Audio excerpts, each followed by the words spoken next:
Good evening. I'd like to reconvene the regular scheduled board meeting at Mount Diablo Unified School District for Monday, February 12th. I'm going to start with roll call.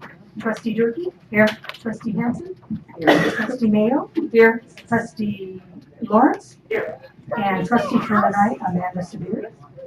Here. Welcome, and you are welcome to stay as long as you want, and welcome to weigh in on any of our discussions. Just until you turn 18 and run for the board, you can't vote on our decisions. So, having said that, we will stand and do our pledge of allegiance. Allegiance to the flag of the United States of America and to the republic for which it stands, one nation, under God, indivisible, with liberty and justice for all. Thank you. We'll report out on our closed session 7.1, discipline, dismissal, release, or reassignment of public employees, Government Code Section 54957B1. We received information on 3 cases. 7.2 was a placeholder. We actually didn't have any anticipated litigation this evening, which we are so happy to announce. Public comment. The public may address the board regarding any item within the jurisdiction of the Board of Education of the Mount Diablo Unified School District that is not on this agenda. These presentations are limited to 3 minutes each, or a total of 30 minutes for all speakers, or the 3-minute limit may be shortened. If there are multiple speakers on any one subject, the public comment period may be moved to the end of the meeting. Speakers are not allowed to yield their time. As most of you know now that come to the meeting, we operate under the Brown Act. The Brown Act lets us do one of 3 things during public comment. We can ask you a clarifying question, we can refer you to a staff member, or we can put your item on a future agenda. So if you are sharing information with us, please do not feel we're being non-responsive or not listening. We're just following the open meeting laws. Having said that, do we have any public comment tonight?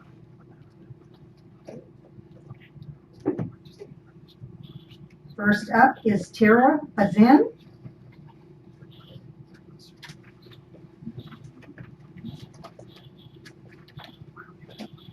Hello. Hello. I actually came last week and brought this issue up, and so I thought it was going to be on the agenda, but it's not. So I'm here to talk about reallocating spots for Holbrook Elementary for the Holbrook Heights HOA.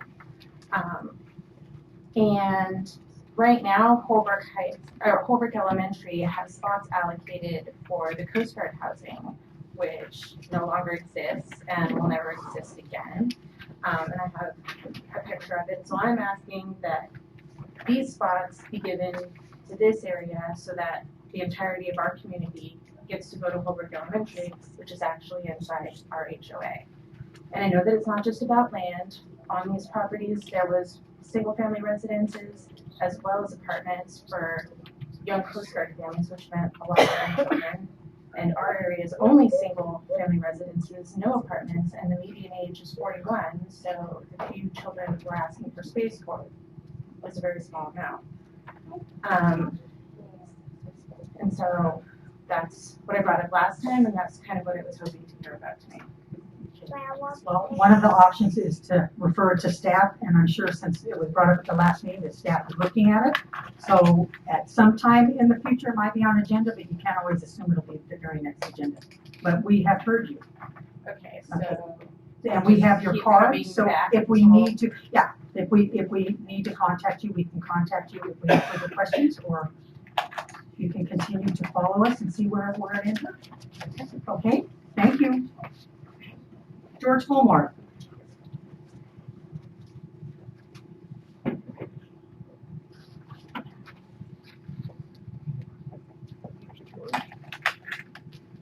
Superintendent, board, staff, public. Just got a pretty simple one here tonight. Concerned about just communications, So looking 3, 4, 5 years ago, you used to go look out in an audience and you would have a reporter from the Times that would be here. Teresa Harrington was the last one. And they would, years ago, probably had a full-time reporter for the school district. And it would be in the paper at least once a week. Everybody would read the paper and be up to date on stuff.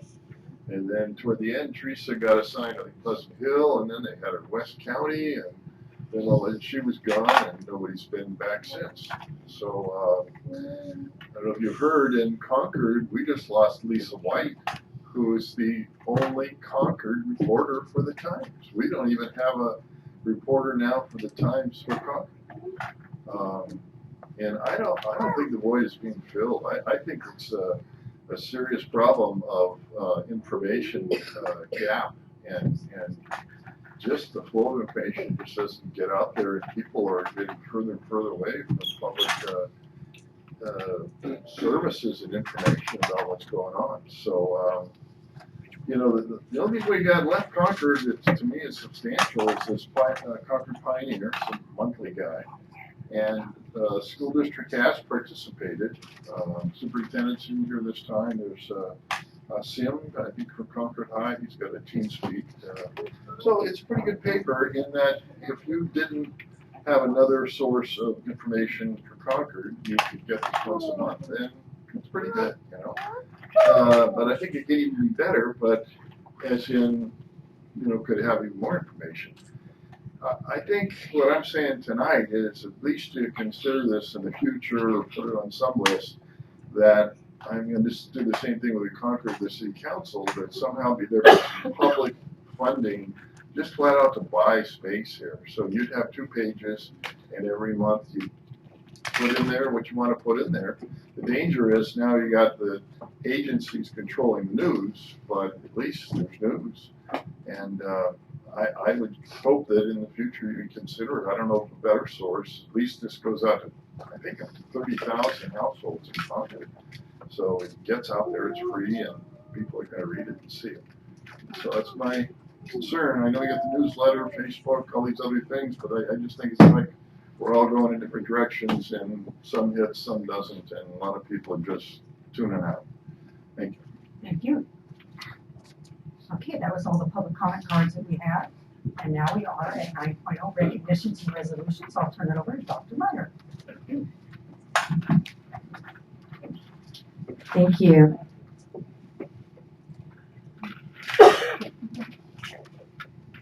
It is my honor to recognize the Career Pathway Advisory Committee. We call this Career Pathway Committee Team Awesome. This committee is the steering committee of our career pathways, and it's brought together so many wonderful people from throughout our community. We have teachers, business partners who are teachers. We have just a wonderful collection of highly trained educators who really serve our students beautifully every single day. One of the facilitators and leaders of the group, Heather Fontanella, is here. And Heather, if you would please come on up. It is my good fortune to recognize our community partners. So when we call your name, if you wouldn't mind, please standing up. I see all the smiling faces right up here in the front. I'm going to start with our community partners, and then after we stand, if you wouldn't mind staying standing, and then we're going to take a group photo so we can make sure that we can remember this wonderful, wonderful time. So we will start with Sharon Jenkins from John Muir Health. Sharon, President of Concord Chamber as well, and Education East Bay Leadership. Marilyn Fowler, who is, I don't know if she's here with us. Sick. She's sick. I'm doing both. You're both. So Marilyn Fowler is with the Greater Concord Chamber of Commerce. We also have Brian Nunnally, Brian, from the City of Concord, who's done so much wonderful work improving the image and the accessibility of Concord. Pardon? Yeah, you could, if you don't mind congregating early, that's great. Tim Lipscomb, Northern California Carpenters Regional Center. Tim, thank you for being here. We also have Jared Benson from Punch Cut. Jared? He wasn't able to. Oh, wasn't able to come. Okay. We have Shannon Ladner Beasley from Contra Costa Health. I don't see her, so I don't. And we will deliver these Yes. certificates if they're not able to be here, most definitely. Let's see, we also have Ben, let me get my eyes closer. Ben Palazzolo, Ben, Pacific Coast Farmers Market Association. Thank you very much. Thank you. And Alana Samuels from CSU East Bay. There she is, Alana. Okay, so as you can see, it is awesome. And I would like to now ask if our teachers could also join us up front. And we have Tom Trowbridge from Concord High School, engineering. No, not able to come. Jennifer Kennedy. Jennifer. All right. We have Josie Kirkland. Josie? She here? No? Okay. I'll personally deliver these first thing in the morning to the classroom. Just kidding. David Pintado. David, Mount Diablo High School. Cindy Gershon, nutrition, teacher on personal assignment, Cindy. And then Thatcher Palmer, YB High School. Thatcher I did not see as well, but I see his advisory counterpart. So I would just like to share with the board that we're so excited to have this steering group. They get together, they plan professional development, they talk about the things that are happening within their particular fields, and they have quite a bit of interaction. And so we're very appreciative of all of you who give us your time. And we have a photographer right here. And if the board wouldn't mind, we would like you to be in the photo as well. I know you look so comfortable. Should we stand here? Where are we going Stand in for a front. We photo? can all stand together. Do that?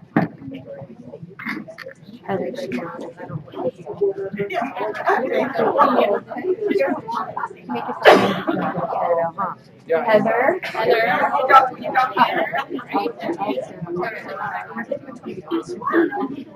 know.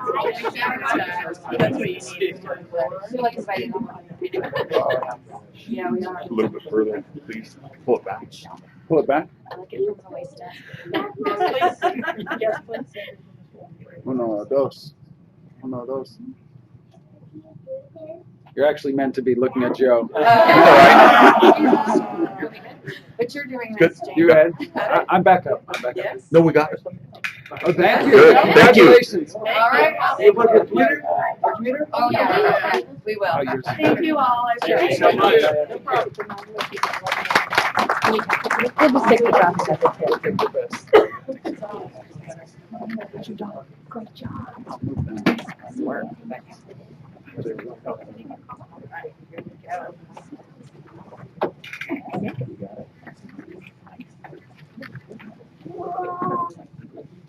All right, now we get to another fun part, public employee appointments. Dr. Meyer? Yes, thank you.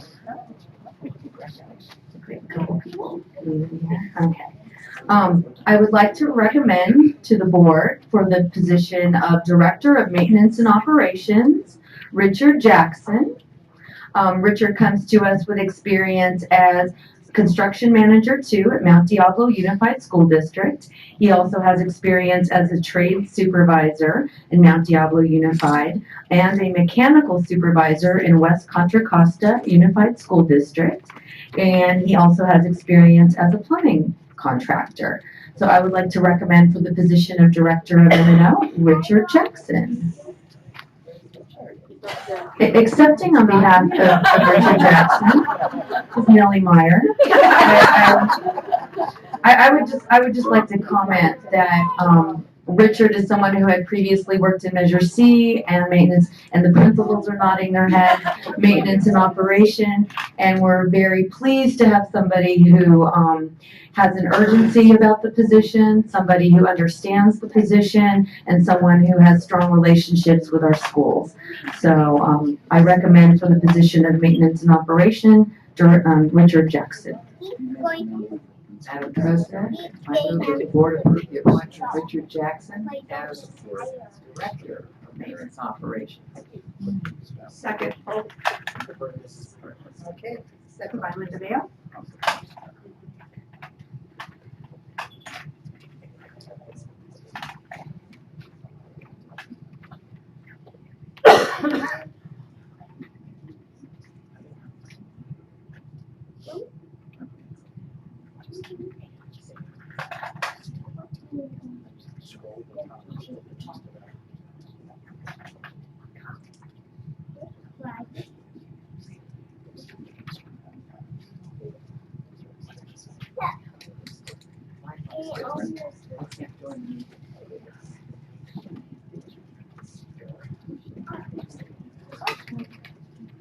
We didn't want you to go home too early, so we have a little technical difficulties here.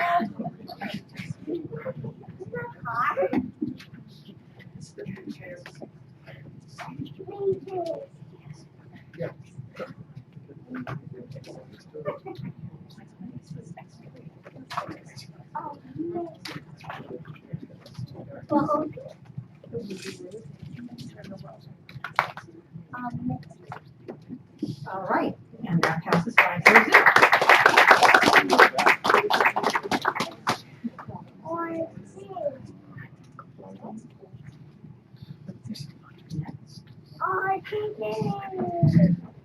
President Mason, Board of Education, I would like to recommend for the position of Director of Transportation, Brent Hall. Brent comes to us with a Master's of Arts, a Master's of Science, and a Master's of Education from Cal State University East Bay in Public Administration. He has a Bachelor's of Arts from Cal State East Bay in Industrial Psychology. He also possesses an AA from Chabot College in General Education. He previously was the Risk Manager Safety Officer at San Ramon Valley Unified School District. He also has experience as Manager of Transportation, Safety, and Logistics for Franklin McKinney School District, as well as experience as Risk Manager Transportation Operations Supervisor in Fremont Unified School District. So I would like to recommend for the position of Director of Transportation, Brent Hall. Thank you. Madam President, I approve the appointment of Brent Hall for the position of Director of Transportation. Thank you. Second. I just want to say it's an interesting pathway you've taken. You have kind of the educational side and the logistical side. It's an interesting combination. I like it.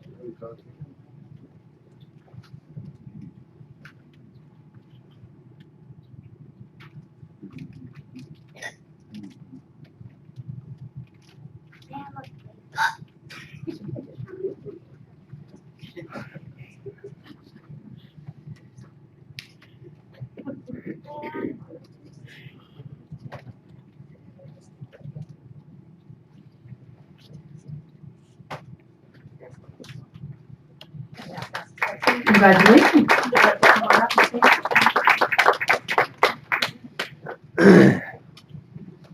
Good evening, board, administration, staff, and public.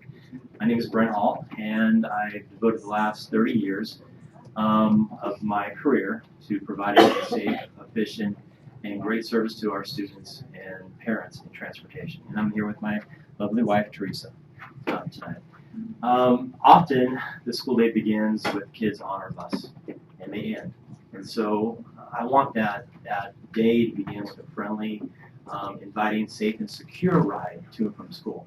And that's what and that will help promote the learning environment that we are committed to as educators to do.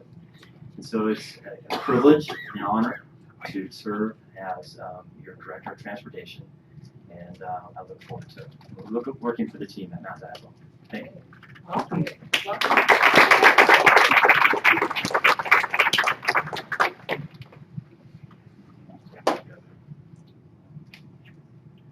I always ask, when do they start? Once we welcome them, we always want to know. Tomorrow morning. Early. It's an early job. Thank you for doing it. So you have permission to leave whenever you need to. Board of Education, I would like to recommend for the position of Database Administrator, Laura Carey. Laura comes to us with from Technology, Customer Service, and the Help Desk. She has experience as a desk technician too. She also has experience as the help desk technician. Prior to that, she also has been a computer system technician in Mount Diablo since '06.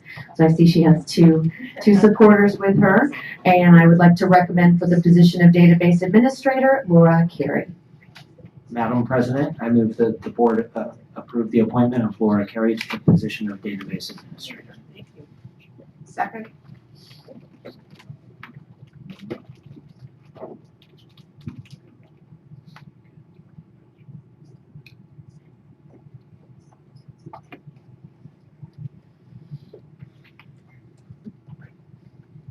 That passes 500.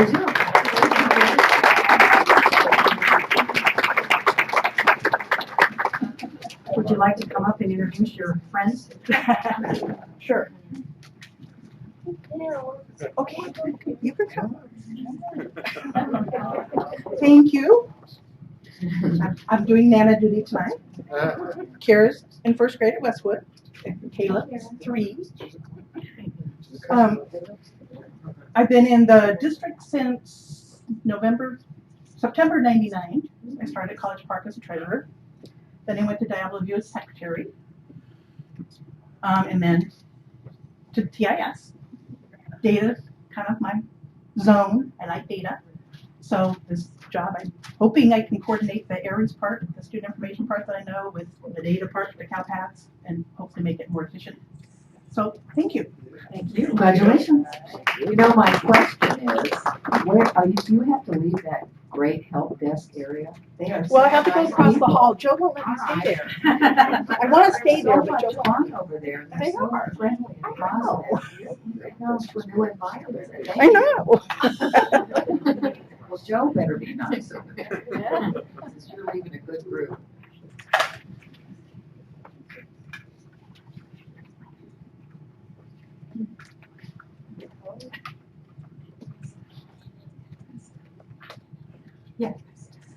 I would like to recommend one more time Richard Jackson for the position of director. Richard? I accepted on your behalf, Richard, and it is a rare occasion that we have such a few number of public commenters, so your timing is probably what we usually have. But they did vote, 5-0 unanimous. So Thank you. So Richard, we'd love if you would just say a couple things. Well, I'd like to thank the board, Dr. Myers, for the opportunity, for joining me in the Mount Diablo Unified team. I've been here for 15 years. I had the pleasure of working with some great directors of maintenance, Mr. Peterson, Mr. Clark, as well as Mr. Greathouse. I learned a lot from each one of those gentlemen, and I'll do my very best to maintain those high standards that those guys set place before us before. Thank you so much. Congratulations. Thank you.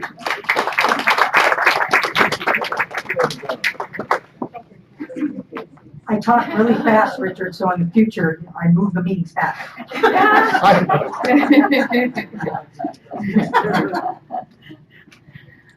Board of Education, I would like to recommend to you a series of administrators for summer school assignments.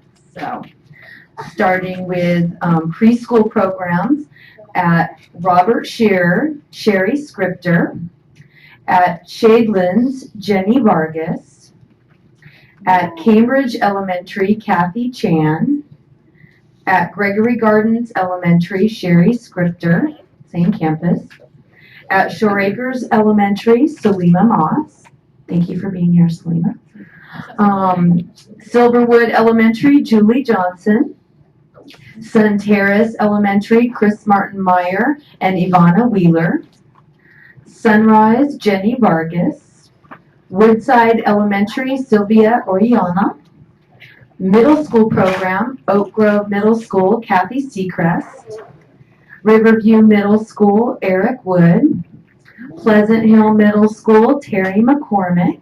Thank you for being here, Terry. And a variety of middle school sites as a vice principal, Susan Hartwig. Thank you, Susan. I always say I take roll because I do. Nothing against anyone who didn't come, but I do appreciate those who did. High school programs, College Park High School, Joseph Alvarez, and then for VP, Vicki Wilson and Heather Beasley. Olympic High School and basis, Lindsay Castellano and Vice Principal Rick Correa. Riverview High School, Ryan Faltzgraff. Thank you, Ryan. Ignacio Valley High School, Afa Huckabee. Bridge, Adelaide Nazuzu. And Loma Vista Adult Center, Tricia Oliet. And I hereby recommend the slate of strong administrators for summer school.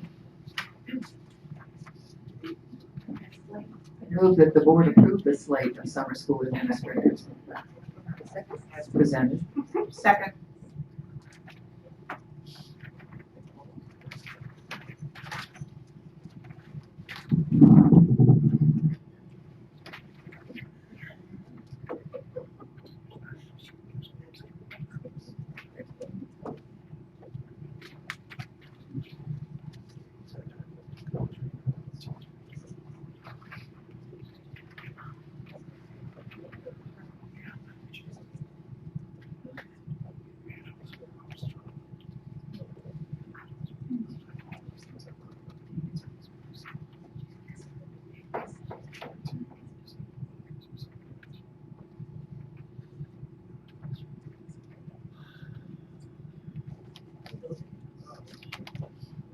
Meeting adjourned.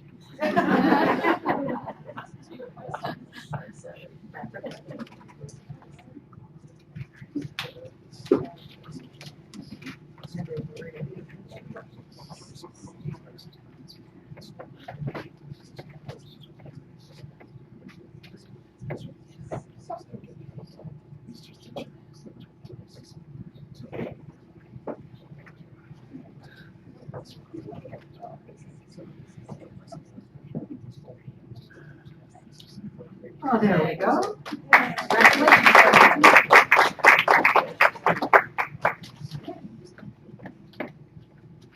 We appreciate your taking care of our children this summer. All right, so we are to board member report. Trustee Durkee, you want to start us off? Several of these, there was a group effort, and several, 4 of us were at many of these same events, so I won't go into great detail, but on January 24th, I attended the Concord Mayor's Luncheon, which is also hosted by the Concord Chamber. Our good friend Sharon, who was just here a few minutes ago, is from John Muir Health, of course, and then she's the chair of the Concord Chamber, so she actually hosted that event, did an excellent job, along with Marilyn Fowler, who's the director for the Chamber. Part of it was recognizing local businesses for various contributions that they've made, and our very animated Eddie Gerson, Mayor Eddie Gerson provided kind of a historical perspective. They're celebrating 150th anniversary, so it's a big year for looking at history. So he did a PowerPoint and incorporated a lot of historical facts about Concord, which was very entertaining and interesting. The next day was the same kind of event for Pleasant Hill. Mayor's Luncheon and Mayor Tim Flatter provided updates on whole slew. I live in Pleasant Hill, so I know there's a lot of projects that have been going on, including the planning for the new library. He underscored a lot that Pleasant Hill is enjoying very strong fiscal health, so that was nice to hear. The 26th, there was the health fair at Mount Diablo Adult Education that many of us attended. They highlight all their allied health career training programs, including search tech and medical assisting, dental assisting, and some few.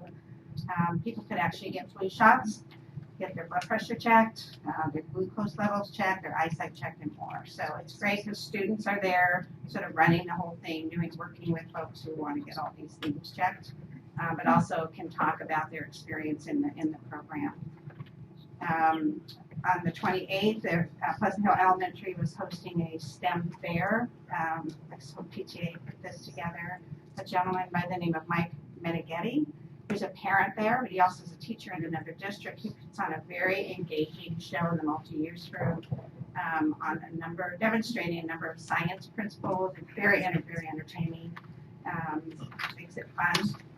And they also have taken over to their what they call their makerspace STEAM classroom, and so you can see children of all ages engaging in all kinds of activities and robotics and science and math related and art related activities that are appropriate for their age. That was very interesting. On the 31st was the Budget Advisory Committee, and I was actually out of town, and I just want to thank my Representative Christy Pulitz for attending, and then she very kindly met with me last week to go over what happened at the meeting and discuss some of the information. February 6th was the annual Best Day. It's 21st, right? 21st. Yes. Annual Best Day. Again, it's a great long-standing partnership with the Concord Chamber and John Muir Health and the Contra Costa Economic Partnership and, of course, Mount Diablo. And so Mount Diablo teachers and some of our this year coaches had the opportunity to visit and tour local employers, so they get to see firsthand how what skills are needed in the workplace. It helps them stay up to date in what they're teaching in their career technical education program or pathway. And then it creates a relationship between the teacher and that industry employer that goes on, hopefully, from there, where the employer might then come visit their classrooms and share more information with the students. So, so they go out in the morning and then they come back for lunch, and without fail, every year, even folks that came in the morning, a couple of teachers are like, oh, I don't know if this is really going to be worth my time. And they're like so excited when they come back and so energized. And this year in particular, it was really interesting. The common theme that we heard was things like working well in a team. And we've been hearing this for years, but it just seems like it's getting stressed more and more, by employers, is that, people need to come in able to communicate well, work well with others, all of those employability skills, I guess you would say. So that was really stressed, particularly this year. So I'm gonna read some of the partners. I think they should be recognized. So business partners were AMF Media Group, Endeavor, AssetMark, BioRad Labs, Clarion Hotel, Contra Costa Transit Authority, Lifelong Medical Care, Red Dog Graphics, Visit Concord, Sutter Health, and La Clinica. So we really appreciate their participation. So I just want to thank everybody that was involved. Heather Stephanie did an excellent job of emceeing the day and organizing it. It's definitely a group effort, right? So everyone did a great job. On the 7th, I attended the 2018 Mount Diablo Unified School District Choir Festival concert at Concord High School. This was very impressive. The talent of these young people is amazing. So every high school choir was there. And then they did some performance of all the young men from across the district performing all together, which is a lot, and the same with all the young women. It was just really, really amazing, and the passion and excitement of the students and their teachers was really noticeable. And then lastly, on the 10th, many of us attended the Acosta School Board breakfast in Pleasanton. We were invited by Medea, our teachers union, to participate. It's my second time going. So it's always great to be able to sit with teachers and also Medea, president, at this breakfast, as well as other people from other districts. But it was particularly a lot of speakers, a really outstanding speaker like Ms. O'Malley, Nancy O'Malley, who's a district attorney in Alameda County, and it was just amazing the programs that office does with education, different school districts in Alameda County that are very focused on supporting students who are maybe having some challenges like getting to school. They work with their families, very proactive and progressive kinds of programs. That was really impressive. So I don't know. I mean, I know some of that's in Contra Costa, but it made me wonder, how much of that was on in Contra Costa County. So that's it. Thank you. Ms. Hanson? I could just say ditto. I didn't get to as many things. I got to all the meetings stuff that were good, and an extra one. Just to underscore what Ms. Durkee was just saying about the joint, it's the Alameda County, the Contra Costa County teachers unions, and then the school board members. And I'd just like to underscore that attorney, the district attorney from Alameda was incredible. I mean, inspirational. And mostly all I've heard in Contra Costa County is about truancy. And she is so far beyond that it's incredible, comprehensive programs that are inspirational, actually completely connected to the schools. So I would suggest we lift a lot of those things here in this county and implement them, because I've never seen such a proactive bunch as what's happening in Alameda County. So I just like to underscore that. She has a real passion for education too, which is impressive. That's why I'm happy to get a director of transportation who also understands education. It's helpful that people value that. I did go to the health fair at Adult Ed as well, and I had already had my flu shot. They tried to lure me in. I said it's probably toxic if I have 2 in a row. They kept trying to weigh me and take my blood pressure. I passed on all those things. But I did learn a lot about a couple of programs I had no idea about. And one was the surgical assistance program. What an amazing bunch of people over there in that program that they've developed. So I talked quite a bit with them about that program and saw the surgical room that they have set up where they're really learning hands-on to be a surgical assistant. But what was even more impressive than that was the employability of these students going through this program. And she told me 100% of the students, and they're adults for the most part, finishing this surgical assistant program have been hired. They do these externships, and I see Victoria Body here, and she was a great escort too that afternoon or that evening, whatever it was. But I was so impressed. I learned some things I had no idea about. And not only are they employed upon completion of this program, she mentioned the fact that they're earning $52 an hour. So I did the math really quickly and said, this is a pretty good job. And they come out that highly qualified. And then they had the, it really was eye-opening for me. I thought, I don't get over there enough, obviously.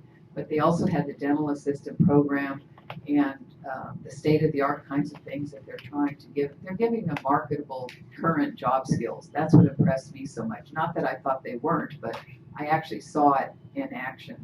So I just want to give a shout out that day.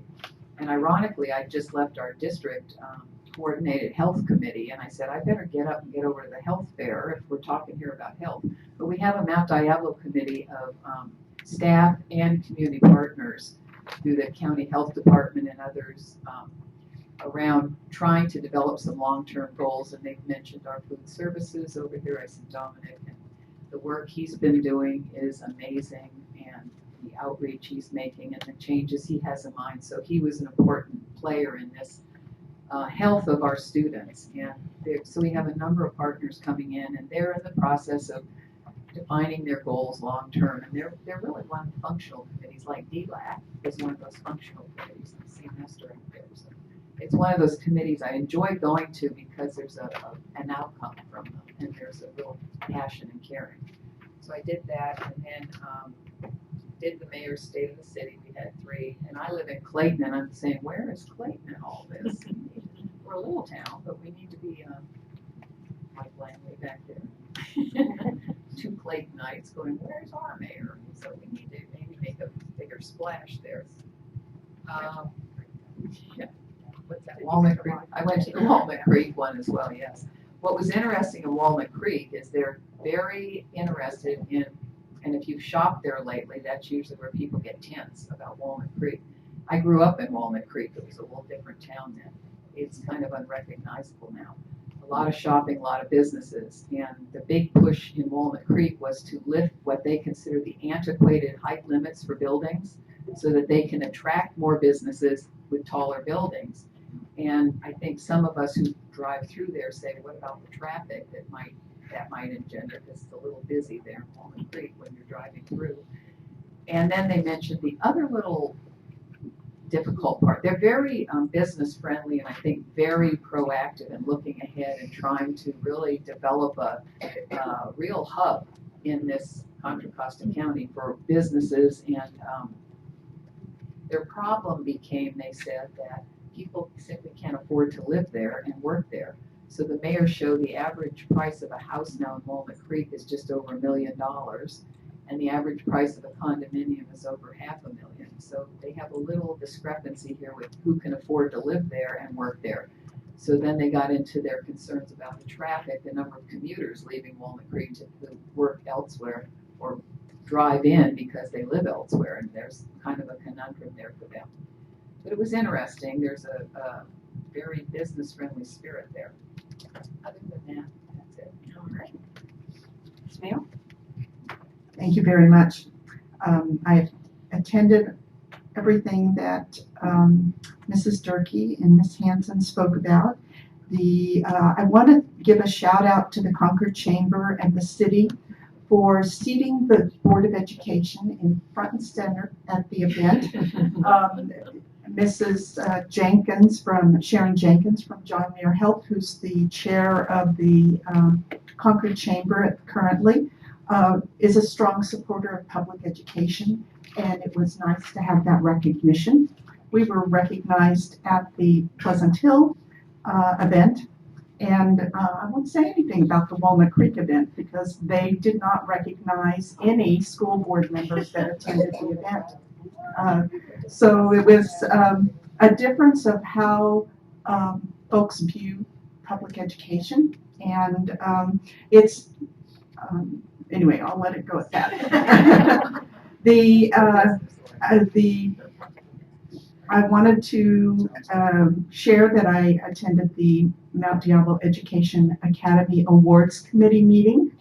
You should be receiving emails about encouraging you to nominate individuals for recognition. So I hope you'll take the time to nominate someone for the Academy Awards event. I attended both the concert band and the choir performances. For the middle school and high school groups performed for the concert band event, and then there was also a middle school choir that performed. So it's providing the experience for our students from middle school to high school, which is also invaluable experience for families. And there was a great turnout at both events, and Concord High School hosted the events, so thank you for hosting them at Concord High School. There was a Pleasant Hill City and School District Task Force meeting that Ms. Hanson and I attended. We received lots of information about what's going on in Pleasant Hill. I want to thank you for attending the Contra Costa County School Boards Association overview of the governor's budget. You joined us for dinner and then the presentation. Ms. Rose Ramos, and I participated in Assembly Member Baker's budget conference call. She provided some of her insights about the budget and shared what pieces of legislation that she will be supporting. So that was an interesting call. And on the 9th, which was only Friday, seems like a week ago, I attended the California School Board's nominating committee meeting. I was elected to serve on that nominating committee, and we will be going through a 8-month process to select nominees for election at the December 2018 CSBA conference. So we made some excellent progress on that particular event, and through that process I'm representing you. I attended a couple of Mount Diablo Education Foundation meetings, and that group is moving along. We have another meeting on this Friday here at Dent Center at 8:30 in the morning if you're interested. On March 10th, I want to announce that the elementary school science fair is being held at Willow Creek Center from 9 to 12. I tried to go last Saturday, but they weren't there yet. And it's interesting that both February 10th and March 10th were both Saturdays. How often does that happen? And then March 16th is the Contra Costa County Science and Engineering Fair for grades 7 through 12 at Las Madonnas College, and I am the judge recruiter. So if you're interested in participating in the judging process, I would appreciate your contacting me. And then on March 30th, we have another Contra Costa County School Boards Association meeting, Meet Your Legislator, at 6 p.m. at DVC. And dinner will be served by some DVC students for us. So it's always a great event. So thank you. Thank you. Mr. Lawrence, is that March 1st on the Los Veganos? Did you say March 1st? No, March 16th. Okay, thank you. We start at 7 in the morning. So maybe a student will check me on this, but I think my quick math would be like 3 out of 4 years that you would have March dates be the same as February dates.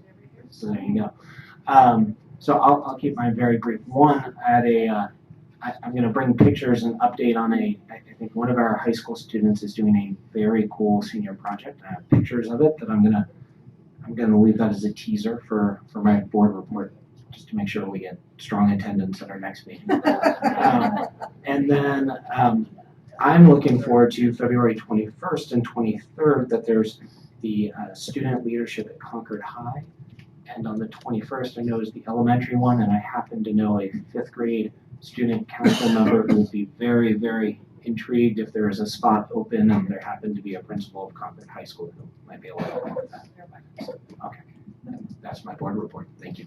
Okay, no personal privilege here, huh? I went to all the mayor's luncheons. I went to the speaker series, the first part of it at College Park High School. And then I went over to the budget update at the County Office of Education. I went to Mark DeSaulniers Town Hall meeting in Martinez last week. I dropped in on my friends over Shore Acres and said hi to them. I went to the breakfast. And a good segue to our student report is I went to Northgate to the 1920s, I guess like final that you had, which was very much fun. I had a good time there, and I'll let you talk more about that. You're up. Okay. Good evening, Superintendent Meyer, Superintendent's Council, President Mason, and board members and public.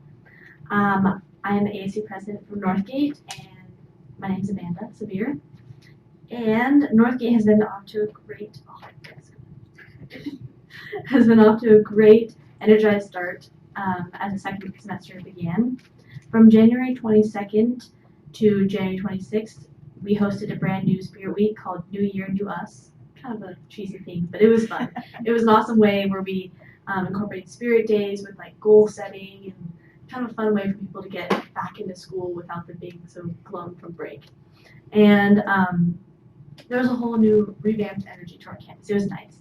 Then recently, from February 5th to the 9th, we had Northgate Olympics Week. And that was super fun because there's staff for students, sports at lunch every day.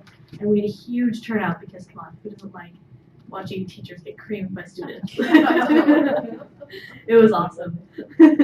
And then coming up for Valentine's on Wednesday, we host our annual blind dating lunch rally, which is super fun. They do funny things and everyone loves it, and they win a pizza at the end. And then on February 20th, we're excited to host our first 8th grade day, where 8th graders from all around the district and all different schools can come and visit for half the day. And that's the time where we can, they'll learn about Northgate, get a feel for what high school is kind of like, and hopefully we can inspire them to come and attend our school.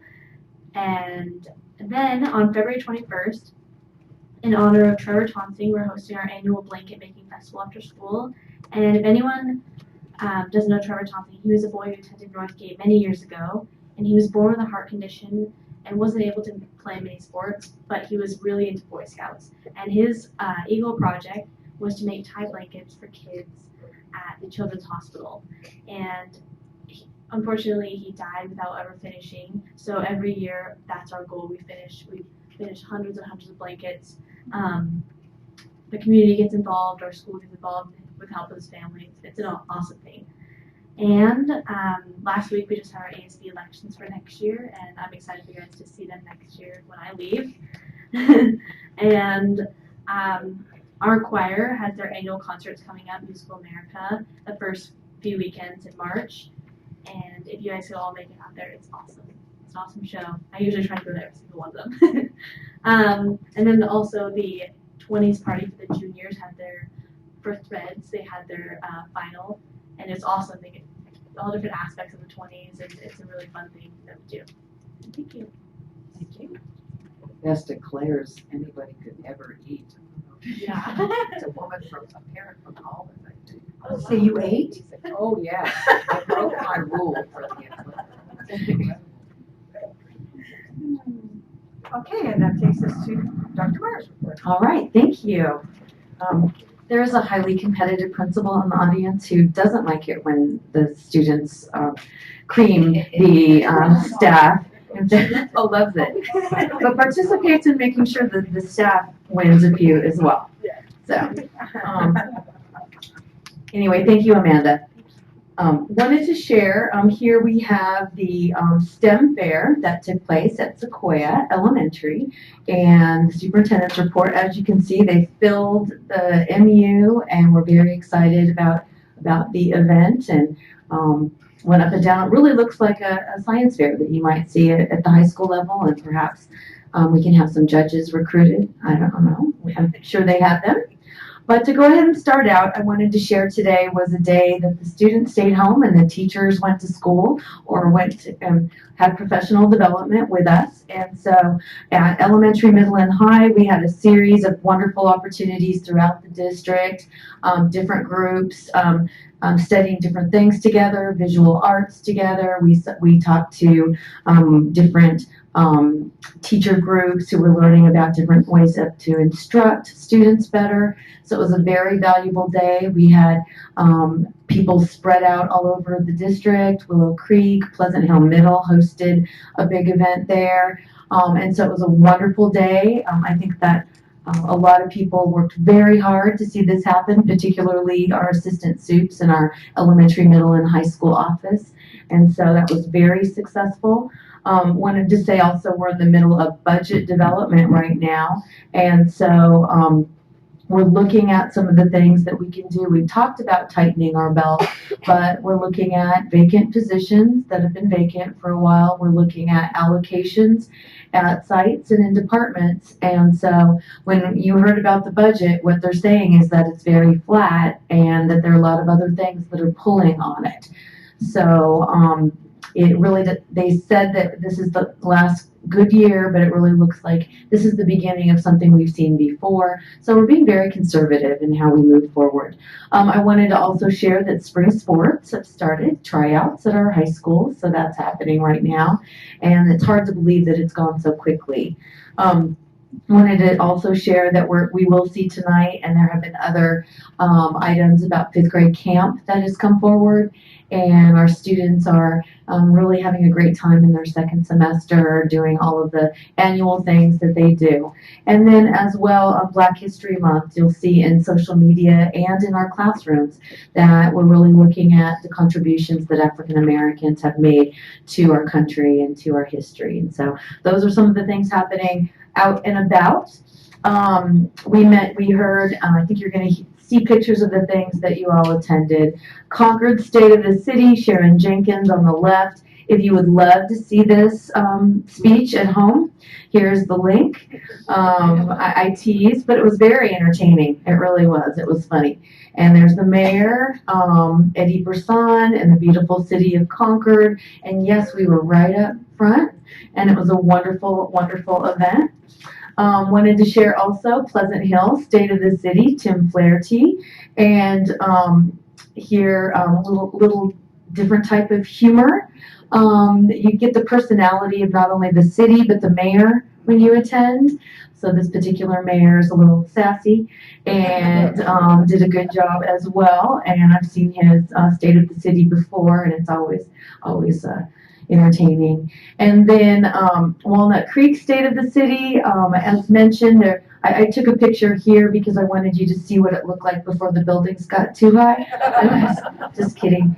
But truly, it's was a great event. We had the mayor who spoke to us about the economy and the real estate of Walnut Creek, and really concerns about whether people can still live and work in the city. A very important concern. And then you have here a picture of our attendees. And we hosted at College Park the second in our speaker series, our LCAP speaker series. and it was extremely well attended. It was Marijuana and Beyond Teen Drug Use in 2018. And we had Danielle Romo. Dr. Romo is an expert in the field. She does a lot of research in marijuana. And this is her second year. Each year you leave there a little stunned. She focuses on how marijuana has changed so much over the last 30 years, the concentration, and really gives some great feedback on the brain development. And so packed house. We last year had people lined up out the door who wanted to ask her personal things because she also does family counseling. But at College Park, they were just asking questions all over the place and kept her there for quite a while, and she did a great job answering and fielding the different concerns. Wanted to also share that Heather Fontanella and myself were invited for our annual trip to Leadership Contra Costa, which is an offshoot of Walnut Creek Chamber of Commerce, where they develop leaders throughout the county.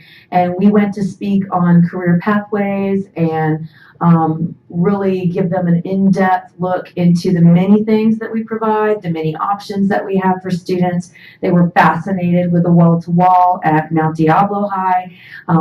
Many from other districts said, my schools don't have any of this, what's going on? And we said, you need to talk to your superintendent about that. But in truth, they were very impressed with the work that has been done in our high school office and the career pathways, and had many questions and made the comment repeatedly that they wish they'd had this opportunity when they were in school. So that was done since the last board meeting. And we also held the Community Advisory Committee, a wonderful group that meets the first Tuesday of every month. And there was a presentation on RTI and a clarification about the different tiers of support. And Rita Farbaugh did a good job of sharing that, you know, we have tier 1, tier 2, tier 3. Then you start to look about specific supports, but you have to also have supports for tier 1, you know, behaviors that kind of surface that can be corrected differently without special education intervention. And so that was a well done presentation. And then Best Day. You can see many of the people who were in the audience earlier in the top photo. It was a great crowd at John Muir. And gosh, now I'm going to forget it. It's business, educate, shadowing for tomorrow. Business and educator shadowing for tomorrow.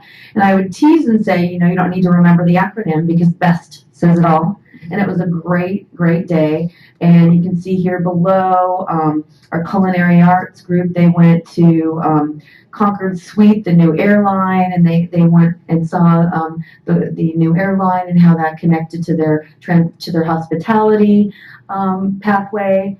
And a lot of wonderful things were happening in that day. We had ABC 7 News was there doing a story on it, and there's another link if you're interested in seeing that presentation. We had many of our teachers interviewed, and it was a great clip. I think this was the 21st year that this event has been held. Yes, sponsored by the Concord Chamber. Isn't it amazing? I mean, some of the staff are almost, you know, old enough to have been born then. But yes, 21st, and it's been a great partnership ever since. And I'm not sure, but Muir has been a big part of that throughout those years, so we're thankful to them. Moving forward too, the partnership goes both ways. So I participated in the nurses accreditation at John Muir and Walnut Creek, and went there to speak on behalf of our home hospital program, our Meadow Homes community nurse partnership, as well as you know, sitting with other education and community leaders, nonprofits, talking about how the culture of John Muir has been supportive of us and how we have a great partnership. And we heard the same comments echoed from all of the other groups. So it's a great model in what they do. And then Professional Development Day, as mentioned today, you can see some great pictures, good spirits, real exciting stuff happening. And so some of them happened at their school on the bottom left. You can see Holbrook. They were doing things specific to their campus, and a variety of different things happening throughout the district. Really well received. And they had a great lunch, I believe. That was one thing they were very much commenting on, that teachers don't often get that time to sit and talk to each other. And lastly, just thank you for your work as a governance team, and that is my report. Thank you. All right. So we are now at our reports. And again, Dr. Mark. Yes, I would like to ask if Adam Welcome would please come to the front, and I believe he has some other folks accompanying him. Just a comment, Classroom Champions, he'll say a little bit more. It's been a wonderful program that connects our students with the Winter Olympics and Olympians. And tonight, I believe we're missing snowboarding. That was what? She won gold. Okay. Okay. Spoiler alert. And so we'll have to go home and watch that. They do repeat it. It's wonderful. But it's really been an exciting event. Figure skating. I personally love the luge. And we had first medal. So we're very excited. And so it's timely that we have a presentation on the great work that we have been doing within the classroom. So Adam. President Mason, members of the board, Dr. Meyer, thank you. I'm Adam Welcome, your Director of Innovation and Technology. And with me tonight, we have some students, but also someone that's very integral in the work that we do. Hi, I'm Catherine Whitman, and I work with the teachers. I'm an education coordinator with Classroom Champions, and I work with the 23 teachers that we have implementing the program to make it as smooth as possible. Thank you. And we do have students from El Monte today, and Selima Moss, principal of Shore Acres, who has Classroom Champions at her school as well, too. And to note, last year when we rolled the program out, she only had one teacher in the grade level that wanted to do it, and then the other three got jealous, and they joined the program as well. So we have an update. It is timely. We approved the program last year, and we're about 6 months in, so we wanted to just update everyone, and we have a presentation that we're going to kick off.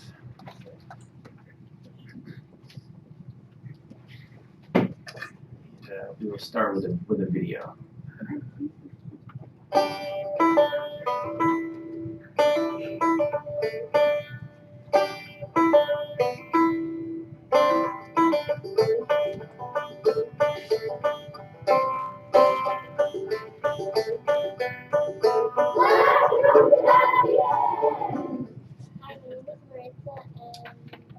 What I like about Classroom Champions is completing our goals.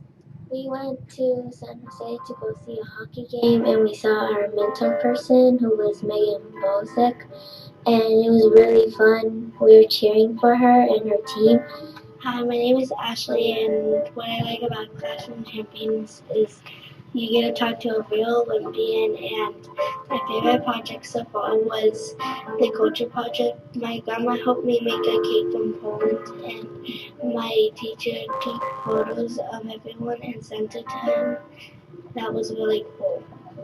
Hi, my name is Ms. Martinez, and I teach 5th grade at Shore Acres. Classroom Champions has done for my classroom is it has helped them set up goals, and it has shown their growth in their reading skills, and just if they have been very motivated about continuing reading every day.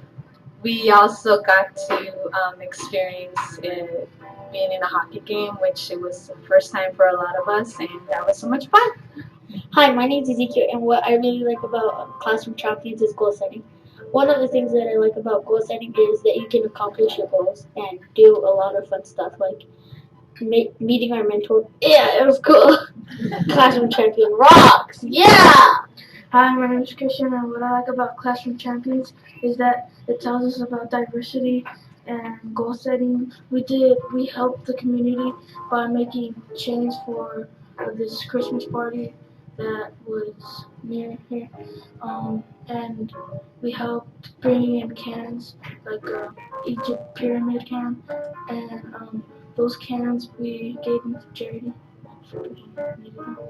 My name is Frederick, and what I like about Classroom Champions is goal setting, and one of my goals are to read more books like some series that I seen in the book fair thing. I saw one of the books I like, and then I'm gonna start reading that book. Hi, my name is Efrain, and something I like about Classroom Champions is that we get to talk to our athlete. We ask him about his job, if he is nervous about the competition. We get to video chat with him. He talks to us. He sends us videos, and it's really inspiring. Hi, my name is Kijani, and what I like about Classroom Champions is that it gives us a goal setting of being respectful, and it gives us a chance to be respectful to our fellow classmates. Hi, my name is Christina Gonzalez. I'm a 5th grade teacher in Mount Diablo, and we've been doing Classroom Champions since the beginning of the year. It's been great. We are linked up with a mentor. His name is Carlo, and he does bobsledding for the USA Olympic team. The kids are super excited. They love watching him. We look forward to our monthly videos each month and the challenges that he has for us. They've all given ideas for how to do the classroom challenge, and so we're all motivated. We're all looking forward, and this is only the beginning, so I'm excited to see what's to come.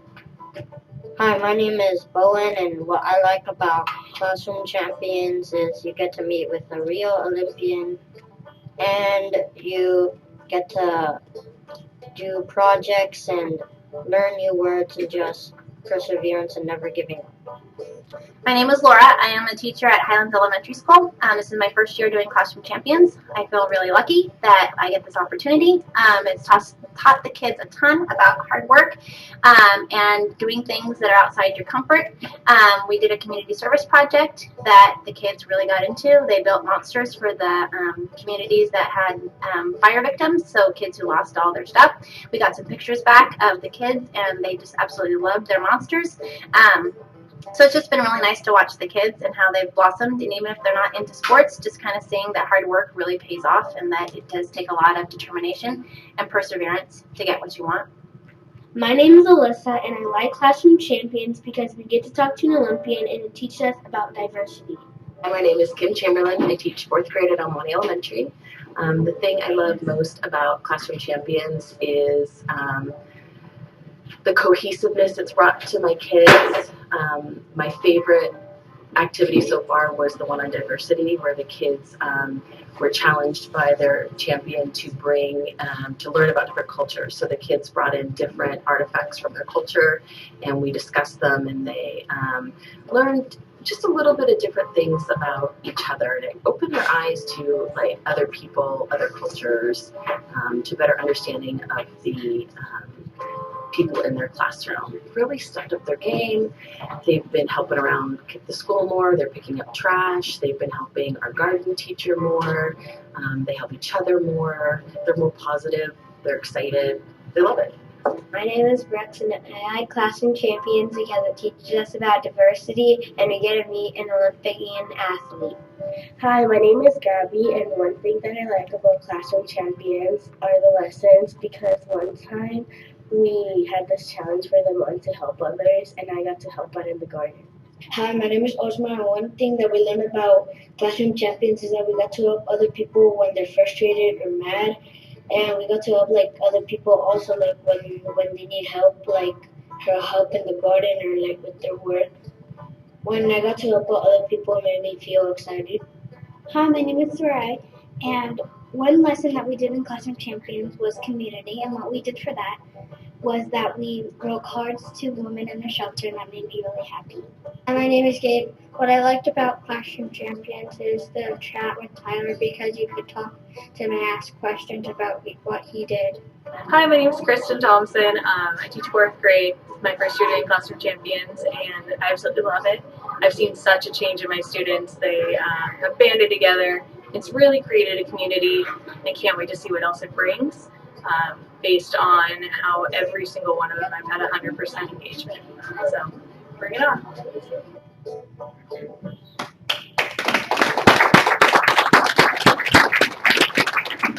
So when the classes get assigned their athlete, they're not yet Olympians because you need to qualify for the Olympics. So we actually currently have 3 athletes in the Olympics. J.R. Selski, who didn't do too well the other night, but he's got 2 more races. And Alana Taylor, who's a bobsledder, and Carlo Valdez, who's a bobsledder as well too. And actually a really good lesson was the athlete for Shore Acres, Megan Bozek. Classroom Champions called us up and said, hey, we want to send every kid at Shore Acres to see Team Canada play Team USA at the SAP Center. Do you want to go? Of course we want to go. So they gave her 3 chartered buses and we went down there. And she did not make the team. And that was a really good conversation and talking to the teachers about, hey, in life, like not everything's handed to you. And obviously she was crushed because she didn't make the team. But it's just one of those lessons that not everybody's going to get a gold medal or go to the Olympics. So we have some more. Joe, you may need to undo it just off the video. On the bottom manually. Yeah. There you go. Okay, so this is just an overview, a snapshot of kind of where we serve and how many classrooms that we serve. So here in this district partnership, we have 8 schools, and we have 23 teachers participating with their classrooms, and we have a total of about 998 students. Across the United States, we have this program, which is called CORE, and then we also have College Champions back east, which partners with the University of Pennsylvania, and a partnership with the Buffalo Bills that was a pilot this year.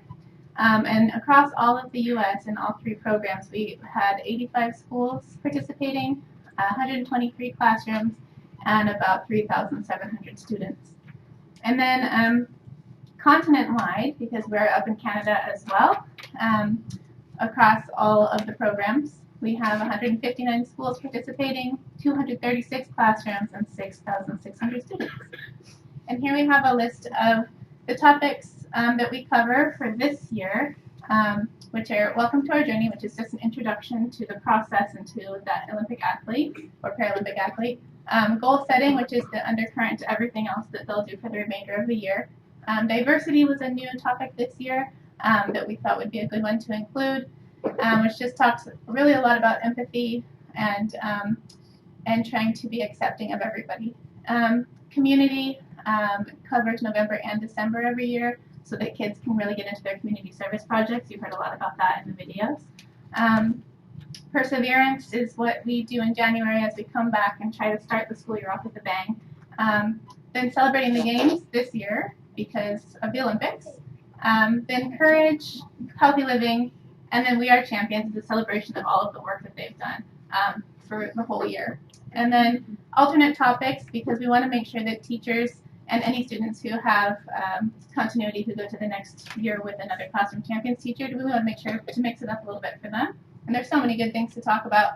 We have some alternating topics like friendship, teamwork, fair play, and leadership. And then what students get, particularly with the district partnership, the Classroom Champions t-shirt, the pencil, the folder, the wristband, to kind of have a group cohesion, a group unity together with all their peers. Monthly social emotional learning video lessons from their athlete mentor. Engaging SEL activities based on their mentor challenge. So the way it works is that the mentor will say at the end of the video that they challenge the students to do something, and then the teacher will then craft a lesson around that challenge, and the students will do that lesson. And then they have a live video chat with their mentor, one in the fall and one in the spring. And then what teachers get here in the district, this is one of the unique things about this partnership, is they get me. So I'm at their beck and call, basically. I go to them when they need me. I'm answering emails as quickly as I can, just to make things as easy as it can be for them, especially something new like this. It can be tough. Professional development sessions, we just had one. It went pretty well, I think.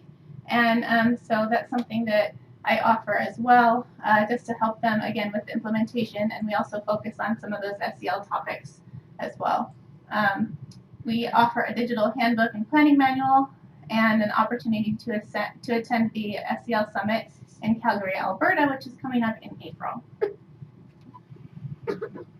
So also to note, we were the first district in the country to be a Classroom Champions district, and I have since spoken to a few other superintendents and assistant superintendents and other actually in LA Unified and also in Arizona, just letting them know our process because they want to be Classroom Champions districts as well. So on our website, just MUSD/Classroom Champions, we've been featured on the Team USA blog, NBC News, Area News, went out to Shore Acres and to the hockey game and did a really, really great news story about that, and tons of Facebook and other social media channels as well too. So we've just been kind of curating everything on the district website. And then moving forward, our goal is to grow the program next year at no additional cost to the district actually, working with Classroom Champions to actually lower the cost. The more they grow, the lower the costs go. Also working with our awesome in-house person, Stephanie Roberts, who I know is here, and the grant people at Classroom Champions to get grants actually to help to fund the program moving forward. So we have our current teachers asking when they can apply for next year, and other grade levels asking how do they do that too, because the program still goes on even in the non-Olympic year. There's always athletes, they're always training. I think one of the biggest eye-openers for me was on these chats, the students ask the kids, "Are you rich?" And I'm like, "No, I'm poor." And they just think that athletes, like I'm a bobsledder. They see Steph Curry, and so it's a really big eye opener that you have to you're hustling and you're doing it for the love of it, and the failure piece of it. There are just so many real life lessons that can come. So I know it was really fun for me. I'm in classrooms every day, but taking these interviews. I walked into Kim Chamberlain's class at Belmonte. Who wants to do an interview? And every single hand went up, and I could not interview everyone, but I was like that pretty much at every school that I went to. So, yeah. Any questions? You reference, the students actually said it, something about a monthly challenge, and so I didn't realize that it was who writes the monthly challenges, and the kids were excited about them. But I was curious who wrote those and presented them, and then it sounds like it's up to the teacher and the classroom to implement those, and that's maybe where the professional development comes in. But who's putting those monthly challenges together? That's a really great question. So we actually have a team, an education team, and all of us have been in the world of education, former teachers, that kind of stuff, and we all collaborate together over the summer to think up a list of potential challenges that might relate to those topics that we're covering. Then the athletes themselves, we give the athletes a handbook just like we give the teachers a handbook. They go through professional development as well to be the best that they can be at mentorship. And so part of their handbook is basically an outline. Here are some of the talking points you might hit. Here are some of the statistics that go along with it, why it's really important. And here are some of the challenge options you might want to do. So they have those options, but then they could go off script if they want. Then if it's not good, then we send it back. So it's really up to them in the end. And as long as it meets our standards, then it goes out to the teachers. But it originates with us, with the ed team. So those monthly challenges are really around that topic that Yes. you have, like community or diversity or perseverance. Right. So for example, a diversity challenge would be something like bring in things from your culture or get to know someone that you don't normally talk to, or find out what your neighbor's strengths are, talk to them about that. The community challenges, we really strongly suggest that they go out into the community and do community service projects. That's their challenge usually. Goal setting challenges almost always set one long-term goal and several short-term goals that will get you to that long-term goal. So it's always very closely tied to the topic. And the classroom teacher that was kind of implementing that, monitoring it. Yes, it's totally up to the classroom teacher how they want to build the lesson around that challenge. So we get such a variety. It's the pleasure of my job is to go through and see all the wonderful things that the teachers come up with. The creativity is just out of this world. It sounds like it. Yeah. The last teacher in the video, Kristen Thompson from Fair Oaks, was doing a lesson on diversity. It was supposed to last an hour, and it was going so well, she did it for 4 hours straight because just the conversation that she was having, and she told you that story. So, and correct me if I'm wrong, but the athletes recorded themselves on the video, and then the kids watched that video challenge to the students. So actually, the students are to see the video of the athlete, and the athlete's giving them the challenge on video to all their classes. It certainly sounds like it's having a very positive impact. When I went to Pacifica back in the 70s, they just had Jesse Owens come out once and talk to us, which was amazing. So to have these kids have a sustained contact with these athletes, I never forgot that. And it's been a few years. Great. Lastly, is there anything the students wanted to share, or we want to thank you for being here. What's your favorite part? The work. The work? My. Can you stand up? Okay. The work was my favorite part. We got to learn about all the different sports. All right. Thank you. Thank you. And thank you for coming, all of you. All right. Thank you so much.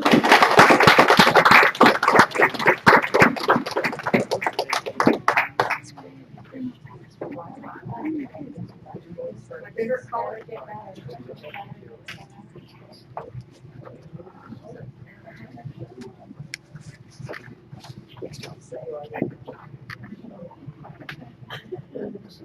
We were going to go back. All righty. Good stuff tonight. Yeah.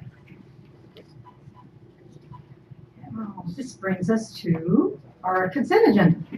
Items listed under consent agenda are considered routine and will be approved or adopted by a single motion. There will be no separate discussion of these items. However, any item may be removed from the consent agenda upon the request of any member of the board and acted upon separately. Having said that, does anybody wish to pull anything from the consent agenda? If not, I'll entertain a motion.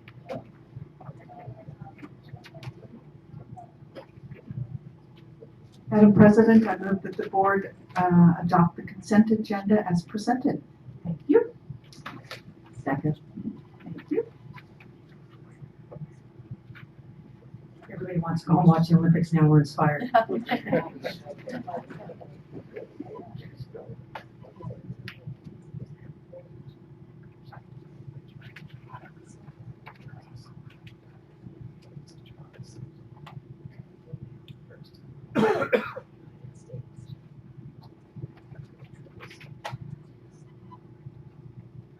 And that passes 5-0. All right. Communications, district organizations at regular board meetings, a single spokesperson of each recognized district organization may make a brief presentation following the consent agenda. Items are limited to those which informational. Okay, anyone for district organizations, Ms. Hanson?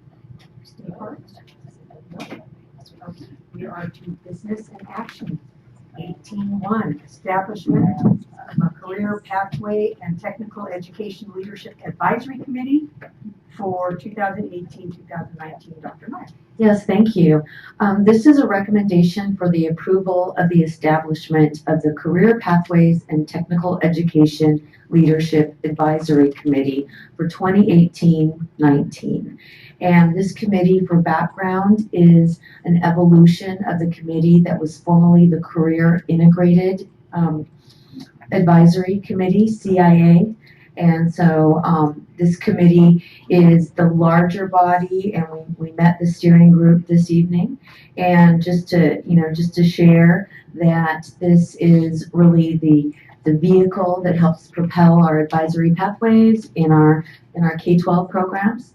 And we are recommending that there be an approval of this particular advisory.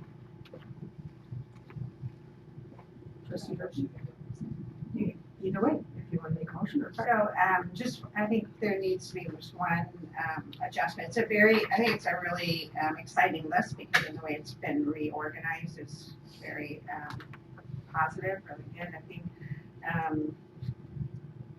if we are keeping it as a board committee, which we're going to be talking about later on the agenda, and the board representation, and this list currently just shows me as being the board representative, and it really, I think technically for approval right now, it needs to be 2 blank lines, basically, right? Because we went from a white 2 folks to that, change that.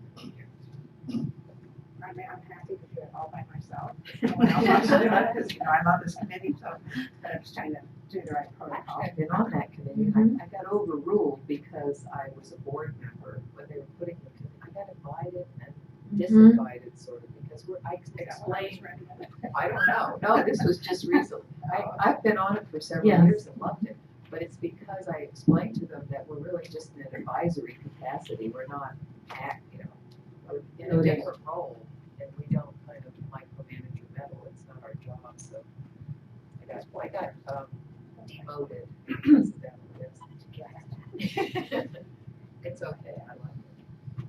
So will this be then taking the place of the former career integrated? Okay, Yes. so Yeah, I think, is it correct to say there's an interest to change the name?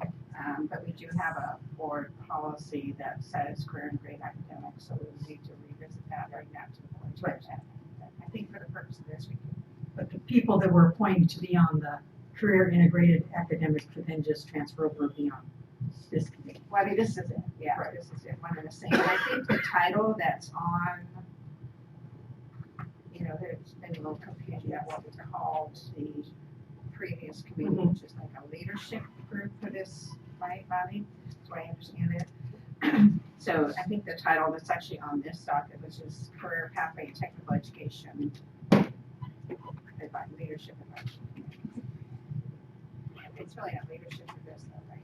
So it should be Establishment of Career Pathway and Technical Education Advisory. Okay. It's the official name that we hope to change CIA to. Got it. And upon a vote and if there is if it does pass, then we would then revisit policies and anything that had the former title and adjust. Any other questions? No. Okay, So it's you're great. You're saying, you're just suggesting a name change to the committee down the road. No, I'm suggesting that we approve this under this name change, with the exception of not specific board member name, but not, you know, like a 2 blank space. Yeah, right. Because we still have to appoint that. Right. So that's not changed, so, Okay. yeah. We'll make the motion. Madam President, I move the approval of the the proposed career pathways and technical education advisory committee for 2018-19 as presented, with the exception of not identifying school board members at this point. Second. All right. By the way, this is a great committee. The few years I've served on that as the board rep, it's another, goes on my list as another functional committee, which I appreciate. They're all functional, thank you. Yes, they are. Just share that 1811 will bring forward committee assignments, so that would be the next change as a result of the year.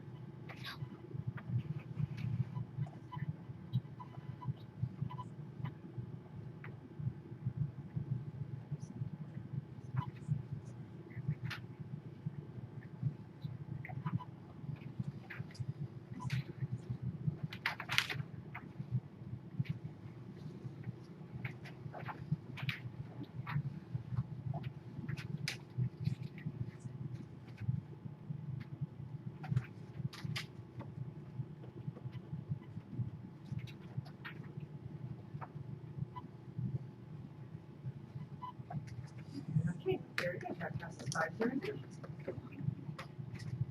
Thank you. Okay, so next 18.2, 2010 Measure C Facilities Improvement Program Report to the Board of Education, remaining funds and proposed project list. Dr. Meyer. Yes, we are bringing forward for information an item that discusses the project list for Measure C with remaining funds, and it will include a proposed project list for your review. John? Dr. Meyer. My last update was this fall, so it's nice to get back before you guys and bring an update and get you some information so we can start making a few more decisions. Be good. I'm before you this morning on. Wanted to bring forward the report to the Board of Education for the remaining funds and proposed project list for the bond Measure F and G funding. Program project status and funds and remaining funds. Measure C projects completed and in progress.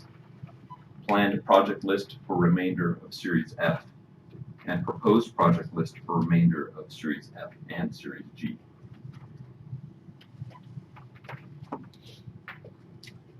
quick synopsis on the program project status to date. Our solar is complete. Our portable replacement is complete. Our middle school science buildings are complete. Our HVAC is 95% complete. We have one site remaining to be done. Security system replacement is complete throughout the district.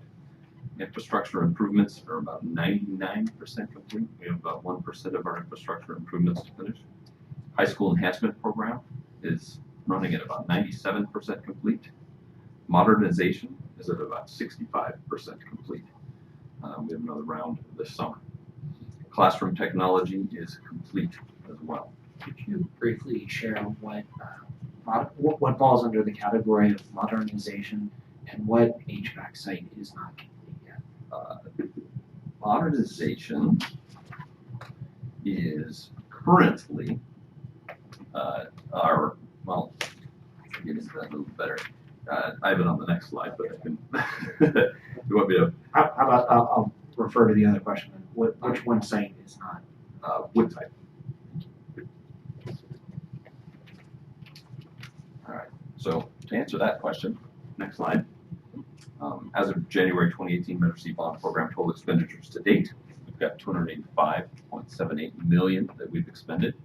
Planned project for Series F, unencumbered appropriations, were at $17,320,976.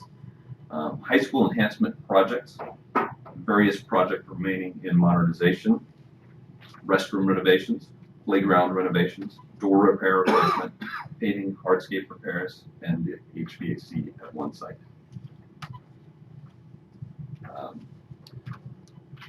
I wanted to touch on remaining funds for Series F and G.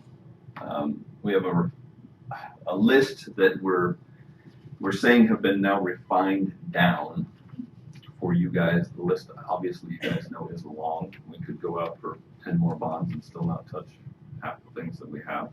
But we have refined this down to the top that we can attain, we believe, with our budgeting. And maybe not even that. We did that through outreach, bond language on the ballot, board workshops, community meetings at feeder patterns, parent committees from sites, site staff, district staff, many of which are in this room right now, and consultants. So from that, we have now culled it down to the final list that is for your information here. Additional health and safety projects that need to be appropriated from these dollars. In the bond language, health and safety is at the top of what we're looking for. In 2010, we did an assessment. Since then, those assessments have changed. So we want to make sure that we bring the top and most foremost health and safety issues to your attention now as we're making this decision. That's why this list is here. These include, but are not limited to, district-wide field repairs, district-wide fencing enhancements, exterior landscape and safety improvements at the elementary sites, hardscape repairs at the elementary schools, Concord High School hardscape access to the play fields, district-wide roofing repair and replacement, HVAC at remainder of tech rooms. So that's not outside, that's not just our site, it's what's left of our tech, I would say, but it's more HVAC, right? We need to protect what we have invested in there from our technology. Phase 1 food service, transportation, and warehouse. It's a refurbished repair update, which really includes a lot of our maintenance and infrastructure as well. It's very needed. Phase 2 food service district-wide update. Concord High School, College Park High School, Northgate High School tennis court retrofits, which are in bad shape as well. Beyond the health and safety list, and a part of that $46 million that's remaining for appropriation. Measure C is asking that we do some facility improvement program requests, district-wide HVAC control system upgrades. These are reimbursable by Prop 39, so it would be funds that we would put toward these and be reimbursed to be able to do continued Prop 39 issues These are system upgrades to centralize our HVAC systems. So if we can put them together and control them, we can be a lot more in control of them. Let's put it that way, save a lot of money. And we can move forward with lighting once we do that, once we get reimbursed, which is going to be nice as well to be able to control centrally. Upgrade district prototypical buildings. Right now we own a lot of prototypical building designs, and they are behind in the cycle for code. So if we get them up to code when we go to DSA, it's much easier to go to DSA because they're already approved when we go to have them built. So it's a little bit of money, but money well spent for the future. Principals and site requests. This is the remaining funds that we believe can be used at this time for these requests. Also a part of that 46, 653, 624 at the top. Classroom renovations of Science Wing at Concord High School. Add restrooms at perimeter of campus at College Park High School. Classroom renovations of Science Wing at Northgate High School. Restroom renovations at multiple locations at Sequoia Middle School. Sequoia Middle School interior renovations of the MU. They have no stage. Oak Grove landscape field repair issues. Cambridge, we have moving the adult center and music portables to the rear of the campus. Cambridge, we have landscape field repair issues. Hardscape replacement and playground at various locations, Mount Homes. Mount Diablo Elementary School district contribution toward landscape field repair issues. So that is the remainder of that list. John, if I could interrupt. Yeah. And the slide previous, yeah. Many of those as ranked by assistant soups and other groups that looked at them are also health and safety. Yes. So you can see when they're fields and different things, like hardscape, that they fit in more categories. So when we say, especially at the beginning, that health and safety list is not limited to that list, we did contribute a lot of that within this and how the assistant superintendents ranked it as well, along with district staff. We kind of throw it all out there, and the last slide is kind of telling to that. This is all budget. You know, I can only budget so much, and the unforeseens are out there. We do show out of that 46 remaining to be appropriated, that if we subtract those areas that we just discussed, we are short money. So obviously we know that because we'd like to try to prioritize that a little bit more, and that's why I bring the information to you guys so that you can do your due diligence and get the information and use it wisely. There is a lot more there, and hopefully I can answer all the questions that you guys have as we progress at this meeting and maybe when we take action in the future as well. That was one of my questions. It looks like the one is ranked by assistant superintendents, and then you have the other list that's not prioritized. So are we the ones that get to prioritize it? I believe it's pretty, I'm not going to speak for the board, but I believe that the health and safety projects pretty much outweigh the other two that are on the second slide. Mm-hmm. That's how we kind of prioritized it from the first slide through the second slide. The remaining of the principal and site requests and the Measure C stuff we can obviously move around and discuss as we move forward. But the first slide, I think they are very, very much needed, and we can drill down into that as you guys need to.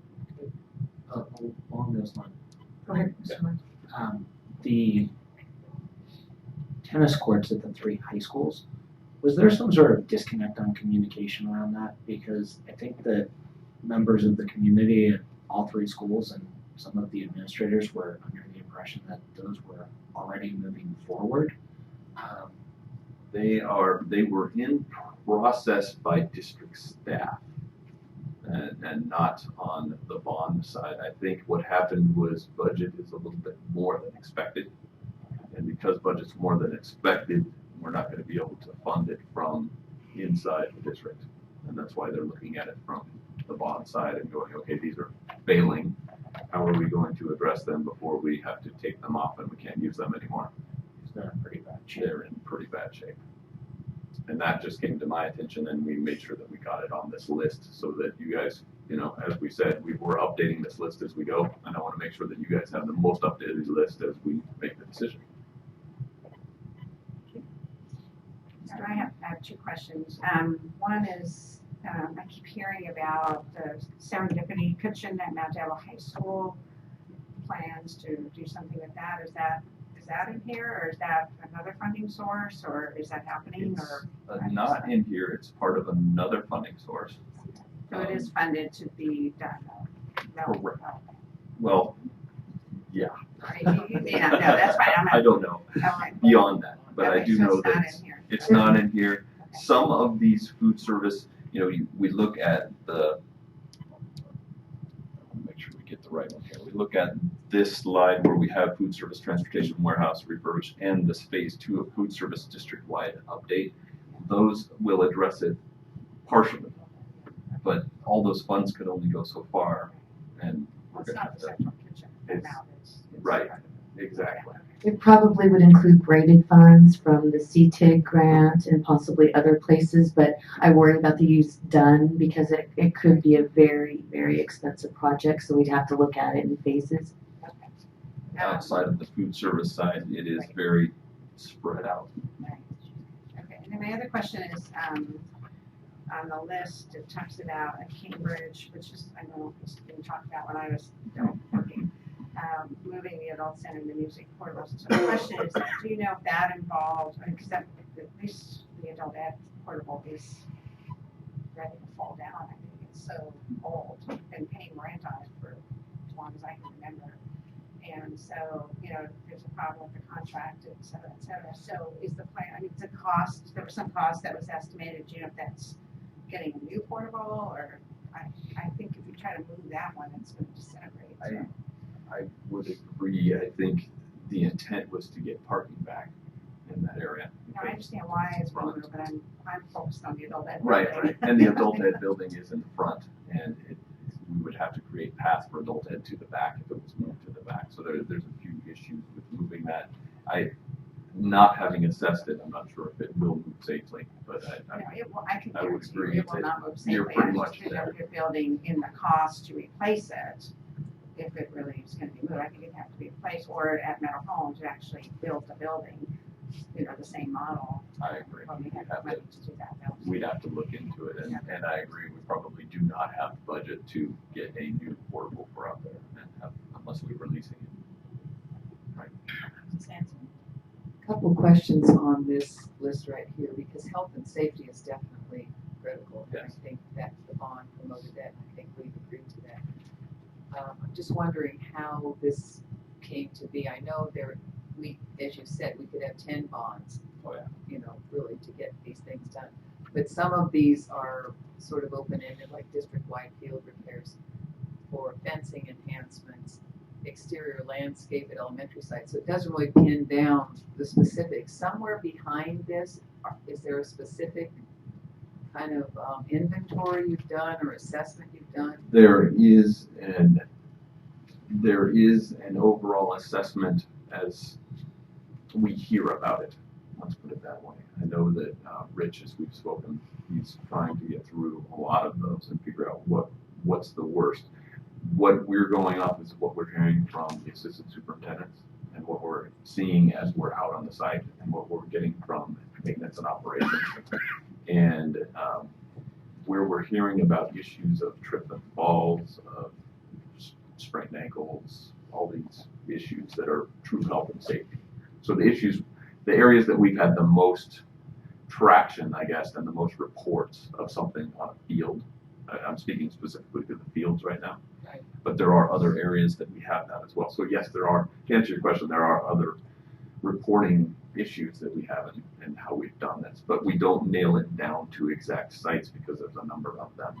Well, I'm just wondering from a board perspective, when it comes to board approval with the expenditure of these funds, how we know they're being allocated so that the community understands which schools get that enhancement and which ones don't, and then whether or not that 29 or almost 30 million is real or just kind of a best guess to say proportionately, we want to take, 3/4 of it for safety. I'm just not sure how that 30 million coincides with this sort of general list and where the figures came from so that we know it's really going to cover something substantial. Yes, we could definitely do that.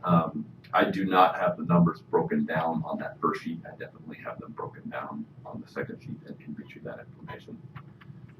I would have to spend some time breaking it out because it's pretty significant between all of those, but we can definitely do that. I'm not sure if you're looking for the numbers with the list. Well, I'm not that compulsive, but what I'm looking for is this idea that the 30 million is realistic. Right. And what does that really touch here off this list? And is it just kind of a guess that, well, given we have 46 million, we'll take 30 for this. Oh no, this Not was, be able to demonstrate. We have to be able to demonstrate to the community that these are the specific schools getting this service and taking, maintenance's list and putting it together on the safety issues. And, if the board just approves district-wide field repairs, we're not really communicating to the community which schools are going to get fixed and which issues are most highest priority. I believe that we can list those schools for you. Well, Not and a that's problem. why I would prioritize the food service, because that serves all of our kids. So I would start with that and then work my way down from there. Dr. Meyer, you had a comment? Just a comment in response to Ms. Hanson, that when you look at district-wide field repairs, it seems that there is overlap with the second list. And so what we can do is we can bring back the specifics under where the fencing will occur, where the fields will occur, because it will depend on, the gradation of the safety problem. And then we have to kind of put that in a different kind of order. So perhaps when we bring this back for action, we can put them back more into one pot and then prioritize them according to the health and safety, which I know you have, but there's some general things that could conceivably have overlap. So some of these fields are unsafe. If there is a certain monies allocated for district-wide field repairs, they should be those fields first, and they could be conceivably on the other list. So we can go through those things. Bathrooms, modernization, we can look at that as well. I did see those on the second list, so I'm glad you bring that up because there's a little bit of an overlap. Mm-hmm. And I think to group them sort of as urgent, versus serious. As opposed to site requests and central requests, we can Can't put do them it all, but together. to be able to communicate to the community that we address the urgent needs, so they actually see that rather than just, and none of them is frivolous, but the idea that we really had some sort of ranking system, because some schools are going to get overlooked and people are going to say, wait a minute, why didn't you fix this over here? And we looked at that. We really, when we went through the COL list, we discussed health and safety a lot because, health and safety can be a broad, very broad discussion and we hear it a lot, but you almost have to rank it. We have red, yellow, green, health and safety. Which ones are our reds? What we've tried to do is bring mostly reds here.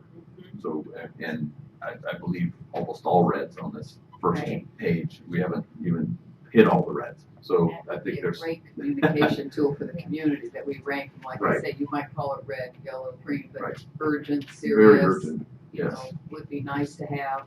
So I don't think we're having the nice to haves on this first page at all. But then we can demonstrate why maybe one school just didn't get into that mix with the limited amount of funds and I think with the justify it with the urgency. That's exactly where we are. I don't think we're going to have equity across the board with any of the health and safety stuff. Some are going to be very happy. Some have been happy for quite some time, and some have been unhappy for quite some time because of the urgency of their health and safety issues. So we can do that. We can bring back a tiered approach to the projects and I know you have the specifics, so we can make those available to the board. Yes.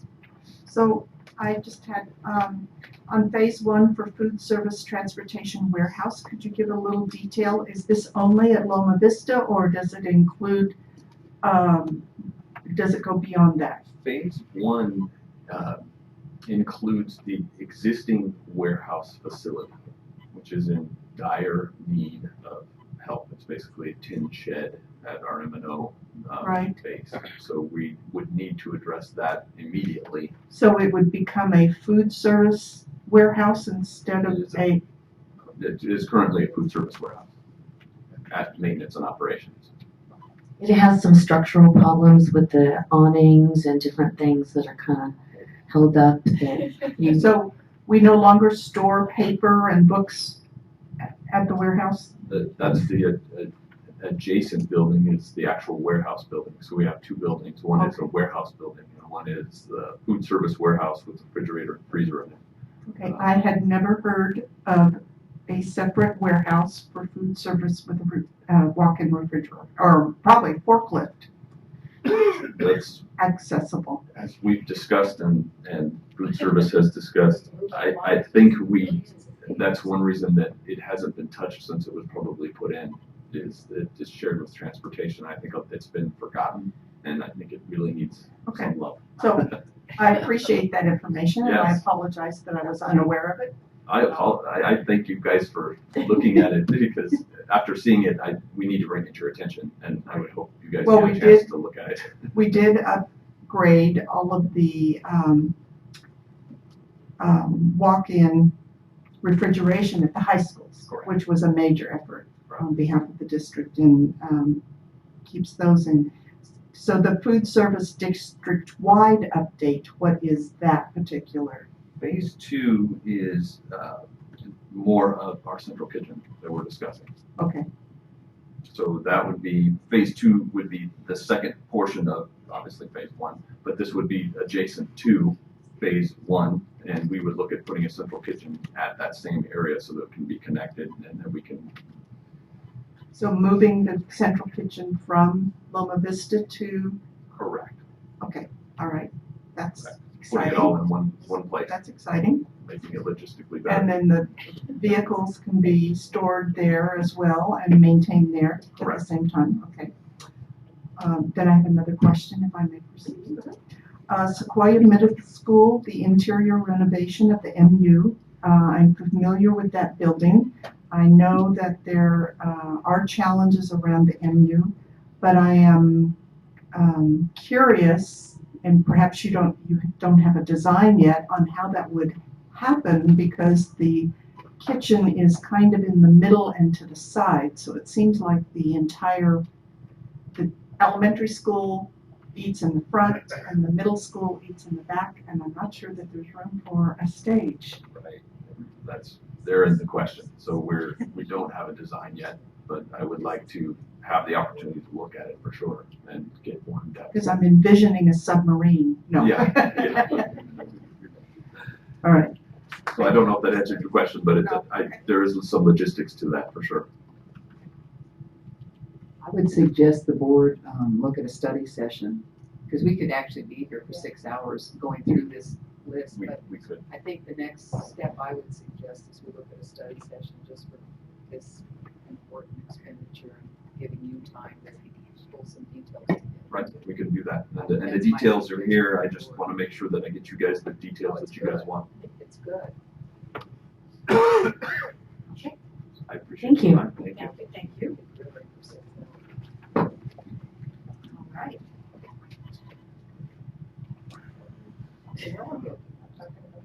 Okay.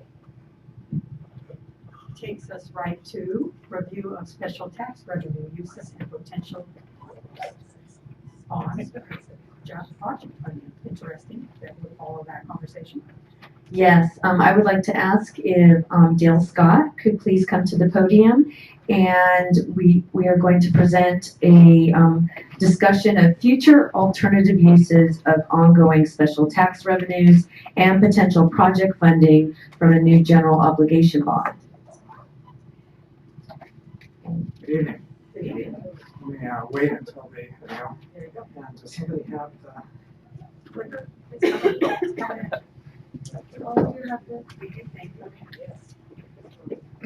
So this is divided into two parts. The first is a review of the revenues available under your Mellow Bruce, starting on page 3, I believe. And I've tried to simplify this quite a bit. There are ongoing revenues available from the election of 1985, 88, 89. Those revenues we've looked at for the next 25 years, and I've broken them down in two different columns, two different alternatives. The first alternative would be, let's talk about first what the revenues are. In both cases, we estimate about $162 million of revenues coming off of this election, off this Miller-Lewis tax, again, for the next 25 years. Some of those revenues are already accounted for and have demands on them. So, for example, there has to be $14 million, $15 million of those funds going for the payment of the currently outstanding bonds. There are an estimated $59.5 million of those revenues being used for ongoing annual maintenance over those years. So that leaves a fair amount of funding which you have the ability to access. And you can see here the two alternatives. One would be to access it as much as possible now. That would require the issuance of a 25-year certificate of participation. It would produce approximately $56 million of funding. The downside of that is it would also require $32 million of those funds to be used for payment of interest. That's assuming current market rates. Alternatively, the board could decide to do these as a series of short-term financings. In this example, there's no magic to it, but in this example, I've assumed 6 separate short-term financings, each one having a term of about 7 years and layering on top of each other. That would produce $77.5 million of revenue, and you can see it would bring down the amount of interest by about $20 million. The other advantage of that alternative, by the way, of course, is it's not committing future boards to those projects. So they would have the ability to make that decision down the line if they wanted to continue to use these revenues to fund projects. So that's a very quick wrap-up of where you are. There's no real right answer. It's really up to you. Do you want to access these funds? And if you do want to access the funds, do you want to do it using a larger amount over a longer period of time, or in the smaller bites as you go forward? Turning to the general obligation bond revenues, what you can see on page 5 is an estimate of the current tax rate. Now we're off of the Miller-Lewis and onto the actual general obligation bonds. The estimated tax rate of the bonds that have already been issued, both the 2010 election and the 2002 election. Now, this assumes their assessed valuation is going to continue to grow. We've assumed that the next 3 years it will grow at 5% per year, and then we've brought that down to 3.5%. And so what happens to those actual numbers is going to affect how these tax rates look.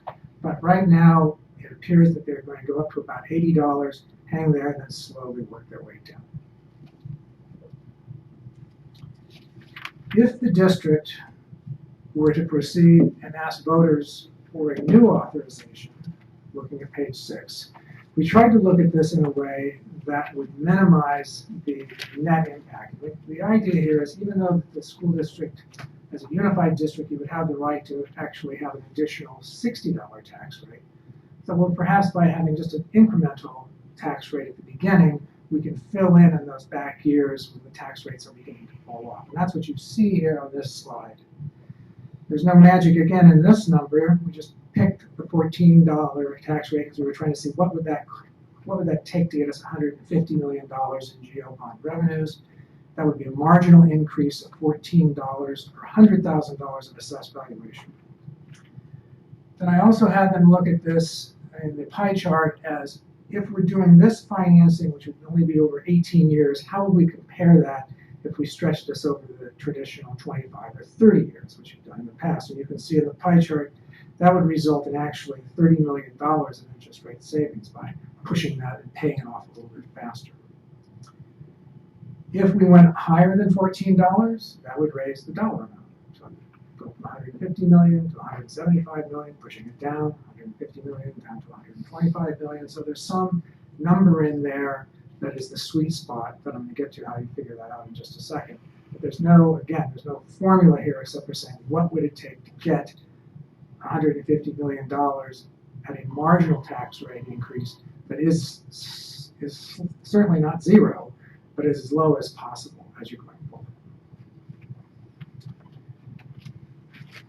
Under California state law that allows districts to pass bond elections at 55%, you have to have the measure, as I'm sure you know, you have to have the bond measure before the voters in a general election. And that's typically defined as a gubernatorial primary, presidential primary, or gubernatorial or presidential election. There is a gubernatorial election coming up in June. That would be quite a rush to get to that. But you do have the opportunity to get onto the November gubernatorial election in 2018. The next opportunity, which I didn't put in here, but the next opportunity after that would be the presidential primary, which I believe is going to be in March of 2000. And then, of course, the November 2020 presidential election. And I wanted to show you various steps going forward. I think regardless of what date that you use or you focus on, going to the voters now with a random sample of high propensity voters and asking them about their feeling of the district, their feelings of the tax rate, that marginal tax rate, the various projects, and getting a sense of what type of support you have makes sense, regardless of which way you go. And if you decide to go later, then you can come back and reassess that at that time.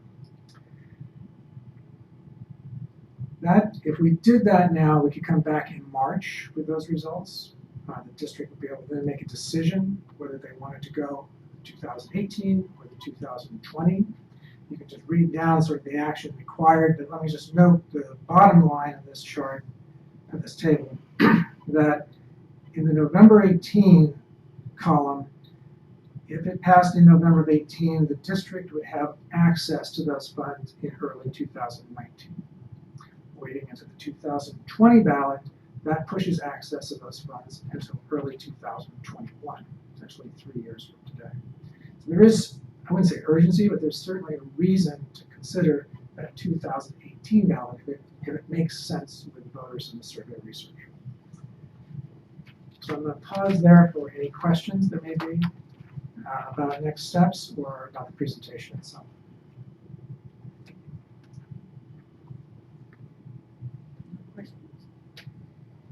Mr. Lawrence? I have a question. Okay, go. In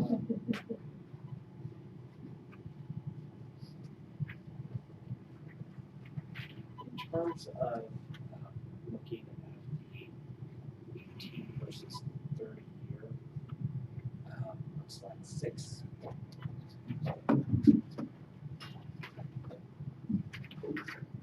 Can you share, I guess, two numbers that would factor into this? One be, could you share some of your projections around assessed value, and also just projections around interest rates, and what kind of basis of those would be? The assessed valuation projections we revised from those that were given the board previously because you've had such robust assessed valuation growth over the last couple of years. And so we have assumed 5% growth for the next 3 years. And I don't think that's over the top, frankly. I think that's reasonable. Maybe it's 2 years, maybe it's 3 years. But I think going any farther than that is too aggressive. And so at that point, we bring it down to 3.5%, which is well within the average you've had over the last 10 years, the last 20 years. As far as interest rate projections, these numbers here, both the 18-year and the 30-year, assume current interest rates, maybe a little bit tighter than current interest rates, or I should say higher than current interest rates. Honestly, we've been telling people interest rates are going to go up for the past 15 years. Sooner or later, they're going to go up. But they haven't. And in fact, tax-exempt rates have continued to fall. And a lot of that has to do with the lack of product, the lack of actual paper for people to purchase. So we are anticipating that they are going to rise slowly over time, but in the foreseeable future, it is not happening.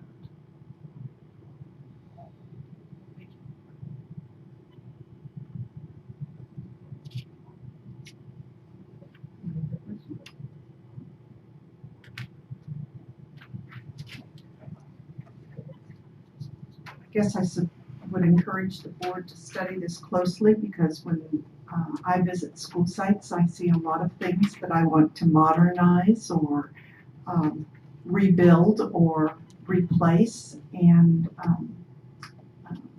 I think we hear frequently from our public that they're envious of new schools, or I was even at a school in Richmond today for a PTA event, and I was amazed at how this older campus has been transformed by the effort of the funds that they have used in Richmond. So it's important that we have sites that are attractive and well maintained and safe for our students.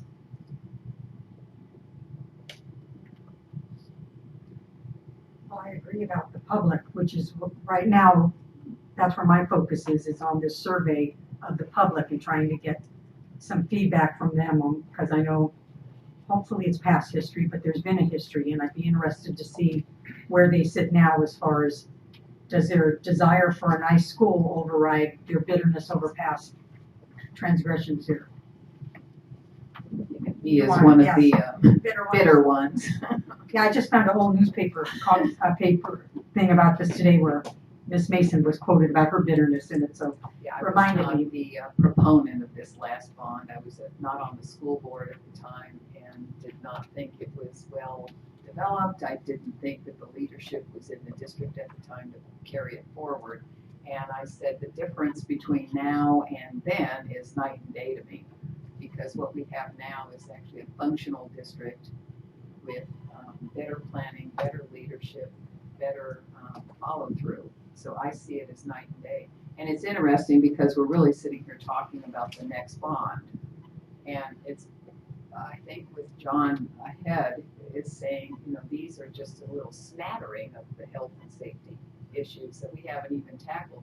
And that's one of my bitternesses, was about how much went into a particular sort of what I saw as a special interest project, which was the solar.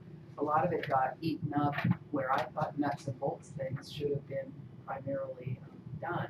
And so we sit here today, as I've said, looking at some of the nuts and bolts issues that make those schools attractive and safer, where we got this other project, and that was in large part why I did not trust at the time the district. In fact, it's part of why I ran for the school board back 8 years ago, because I was concerned about the direction of things. But we're in a different era now, as I say. I've let that go, and I think what's happened in the district, I think Dale Scott coming on board, you've been a real asset, and I think your creativity in approaching this bond has been wonderful. I liked your short-term approach. I like the idea because none of us should last forever, and I like the idea that there's some flexibility there for future boards. You would hope that would happen.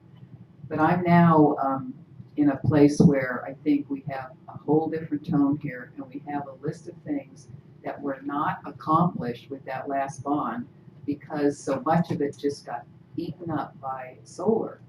And that's kind of like the icing on the cake to me. I still think we need the cake, which is that whole list of things, which is just the tip of the iceberg, where we're talking about retrofitting tennis courts or, you know, a hardscape that's tripping hazard and roofs that may or may not be leaking. So we still have a number of really basic things that have to be addressed. So I think we're definitely faced with having to move toward another bond. Only this time, as long as this, you know, my belief is this leadership needs to stay intact. And I'm talking about Dr. Meyer and her team, and Dale Scott, I think, with your creativity and common sense. You keep a team like that together, the whole direction and the whole implementation is fully different than it was 8 years ago when I first got on the board. So then I would say, you know, we proceed with that, we look for that, but I do think we need to go out and understand if the community gets what I'm getting, which is it's a different era, and that's your survey of voters. What is their tone exactly toward the district? Because I'm not hearing the rumblings and grumblings that I used to hear, which drove me to run for the school board. But it would be helpful to do that survey to find out. You've got experience with a lot of bonds and a lot of communities, and probably would say that's a definite need, especially with our little checkered past. No, I always come into surveys thinking they're going to fall in one of two categories. That either I'm pretty sure I know how this is going to come out, but okay, let's make sure that I check, or I really don't know. And I think this falls into that category. I don't know.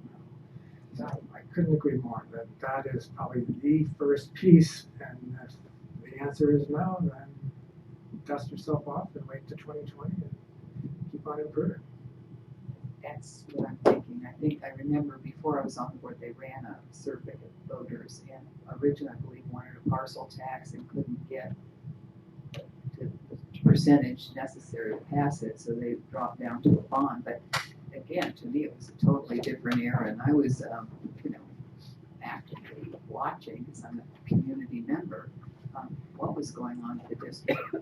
And so I can't tell without a real survey. I don't think I could say with confidence that, oh, people will sweep another one through.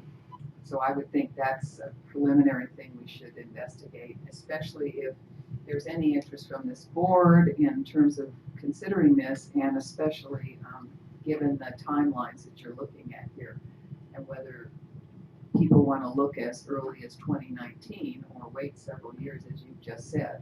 And that's where the survey, I think, will help drive, because they learned 8 years ago they couldn't go for a parcel tax, but what I would be curious is, could we go for a bond and demonstrate confidence to the community that we can implement this effectively and rationally.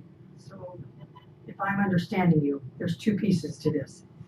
And so for our next agenda, for action, one thing is that your first slide, that's a board decision, correct? That's correct. And then the second thing we want to vote on is whether to go out and do the survey to see where the public opinion lies. That's right. And I believe we would need to amend our agreement. We bring that to you at the next, and then you have the ability to say yes, no. In terms of slide, the first section of the presentation, that's the board decision how to proceed. We just need your sense, and then we'll go in one direction or the other. And just to verify, the length of time to implement a survey would be what kind of timeline do we think? I have down on the timetable that we would be making a presentation in March. Okay. Presentation results. The results. So I'm presuming that you have a list of, from Measure C and Measure A of all the projects that have been completed by the 2002 campaign, the 2010, and the 1989 Melrose. Yes. That's not, the Melrose doesn't necessarily affect the general obligation questions, presumably, but our district still doesn't know how much Measure A has brought forward for the district as well.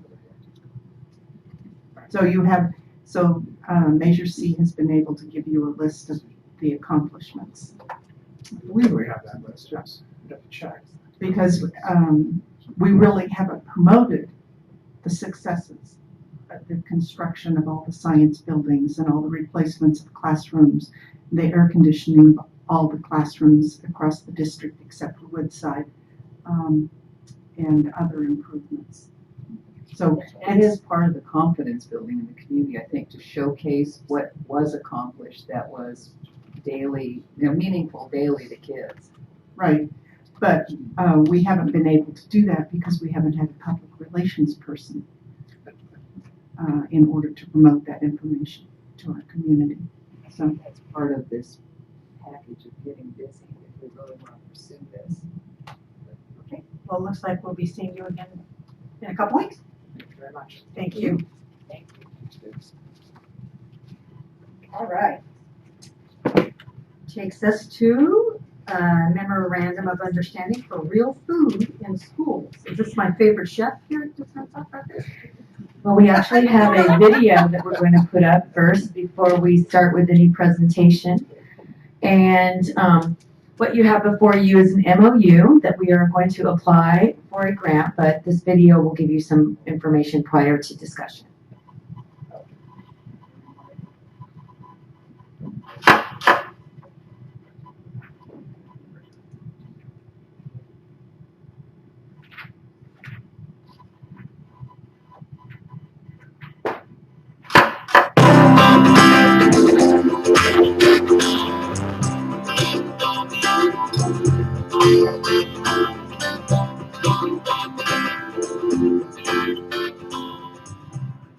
Mount Diablo Unified is extremely excited to partner with Wellness in Action, Eat Real, as well as LifeLab. We're super excited about this project within Mount Diablo because of the scope and scale of the district. Mount Diablo is the third largest district in the Bay Area, and it covers 150 to 200 square miles, 8 different cities. We are reaching kids across a vast community.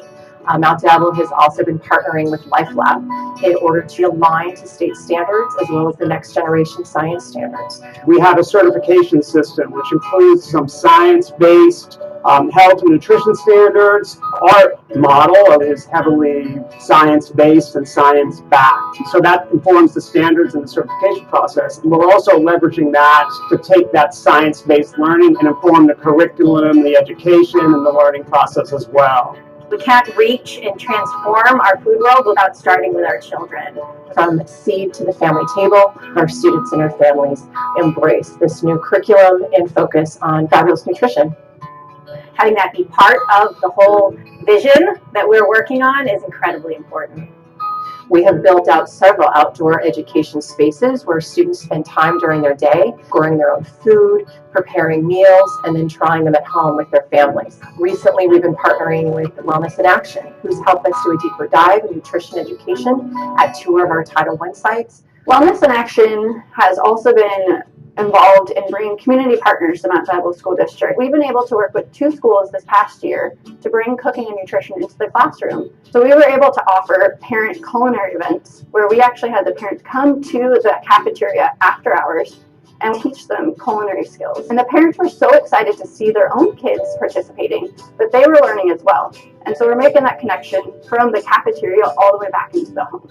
We're extremely excited to take a look at our cafeterias in a different way and really change them into more education spaces where food service workers are going to be educators as well as our classroom teachers. We firmly believe in edible education through school gardens, cafeterias and outdoor classrooms, and inside the classroom through nutrition education as well as a culinary program. Here in Contra Costa County, 1 out of 6 people are food insecure. So sometimes the only way for us to address food insecurity is through the school district school food service program. We started as an after-school program, after-school green team. What they have learned from 1st grade to 3rd grade is astounding. They can actually pronounce these words and that they actually know that their food does come from the garden. Today we're talking about nitrogen, phosphorus, and potassium, and then they're going to have a snack that's high in all 3 of those things. I get to learn about plants a lot. Right now we are looking at the plants and seeing if they are healthy or not, and seeing what they need so they can be healthy. We learn what are the nutrients in the plants. The garden lessons are pretty fun, and we get to write things that are really interesting. Because, I mean, we planted it ourselves. We did all of this. That was behind us. We did that. I like the color, and I also like planting because I like to eat. And it's very nutritious and it's fresh and we know where it comes from. We created this with our hands. And since we created it and we've seen that they pick vegetables and we cook it and everybody eats it and enjoys it, it's interesting. We actually did that. We helped the students here. It really shows how we can come together and make a project and continue with it. Every single day in the kitchen, we have at least vegetables from the garden. Eat better, it helps us perform better, sleep better, and it's just like a chain effect, and we can share this information with our family, friends, and everybody can just be a part of it. I wouldn't usually exercise, and now I feel better, and I actually want to exercise. I want to garden and plant more. Helps me perform better as an athlete because I'm actually getting what I'm supposed to be eating. We were, those girls that would just want to, gossip and feel like dirt is not our thing, but, just put on some dirty shoes and you're good.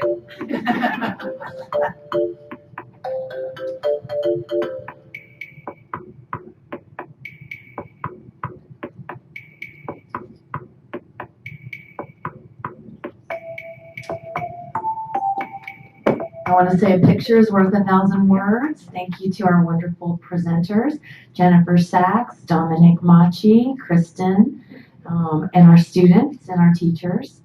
And this, what you have before you is an MOU as we apply for a very competitive grant. and in partnership with the Life Lab, Eat Real, and Wellness in Action.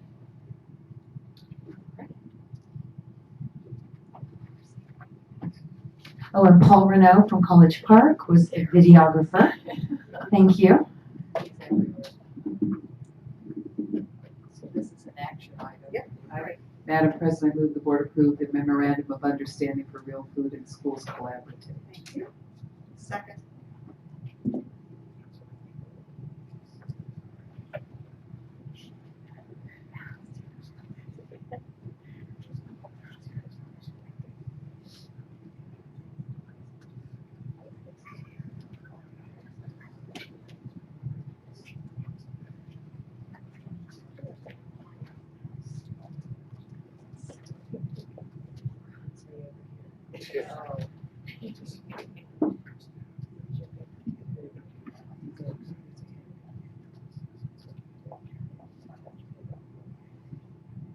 All right. Very good. Who would not support this, for goodness sakes?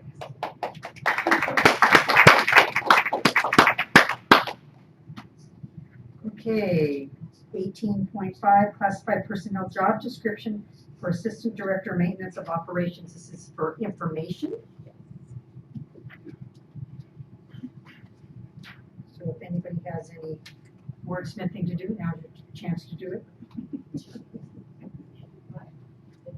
2 weeks to wordsmith, yeah. Just give Richard Jackson a promotion here, and then the next thing he wants an assistant.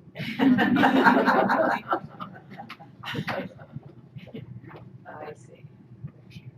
We're gonna do the best we can to get you back.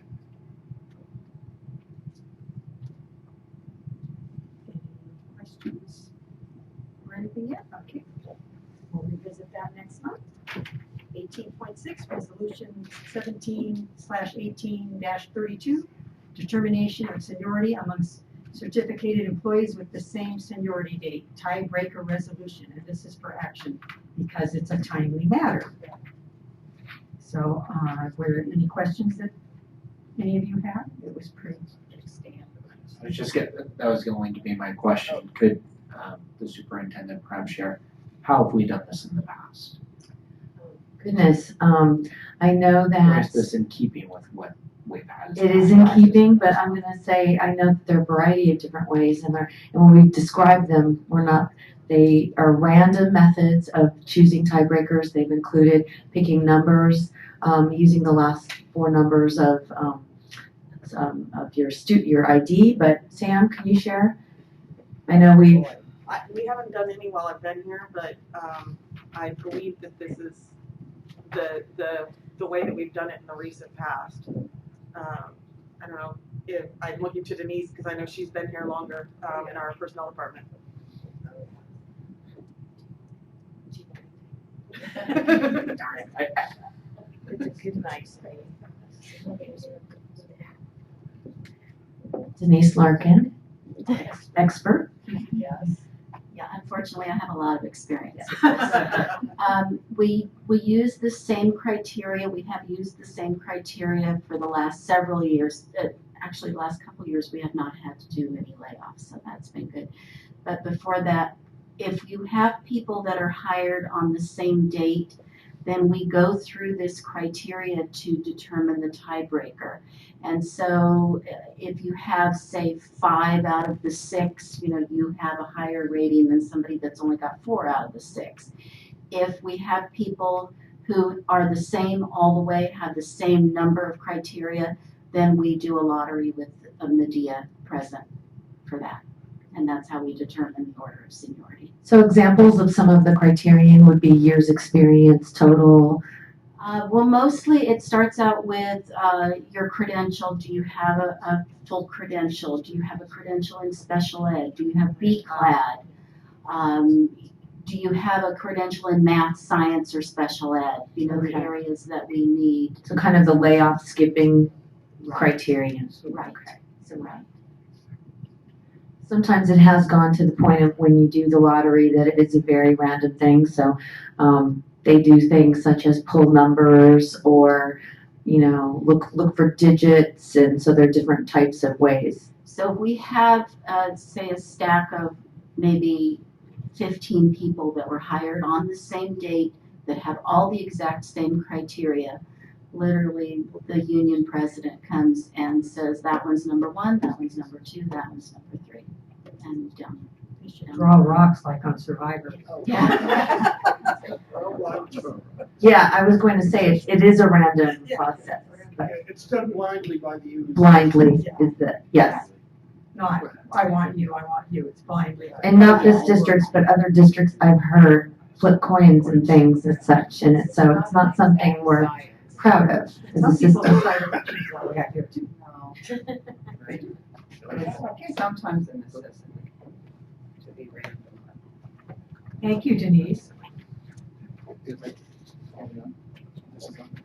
There we go. Yes, sir. I'd make a couple comments, Yeah. since this is one of the things I've done too many times in my career. This particular resolution relates, remember, only to the people who provide service, and the first day of paid service are the same. And quite often, you do get a good ordering because of the focus on training and experience. The more different kinds of experience, the more different kinds of credential an employee has, you certainly want them to go to the top of the list when you're doing assignments. And whether or not you do a reduction of a particular kind of service, which that's lawyer talk for a layoff, you still need to do this anyway, because if you declare a reduction of a particular kind of service, you really don't need to lay people off. You still need to move people around. And in order to do that, I'll say this even with Medea in the audience, if you have a collective bargaining article on transfer, if you declare a layoff and a reduction of service, then your resolution supersedes that. And so Dr. Meyer can do what she needs to do to move people around. Plus, you get into the situation where when you have people retiring, what's called positively assured attrition, you still have people, the people who retire may not be the teachers you want to lose, as it were. So it reflects all of that. It's unfortunately a very complicated process, but this is one step in that, so it's important that we do it. And this is actually, as far as the whole process, to me, this is what makes the most sense, because it's based on training and experience. And that's what you really need. So. Thank you. Okay, well, there's a motion. Or a question. No, okay. All right. Madam President, I move the approval of Resolution 17/18-32, determination of seniority among certificated employees with the same seniority date, the tiebreaker resolution. I have a second by Mr. Lawrence.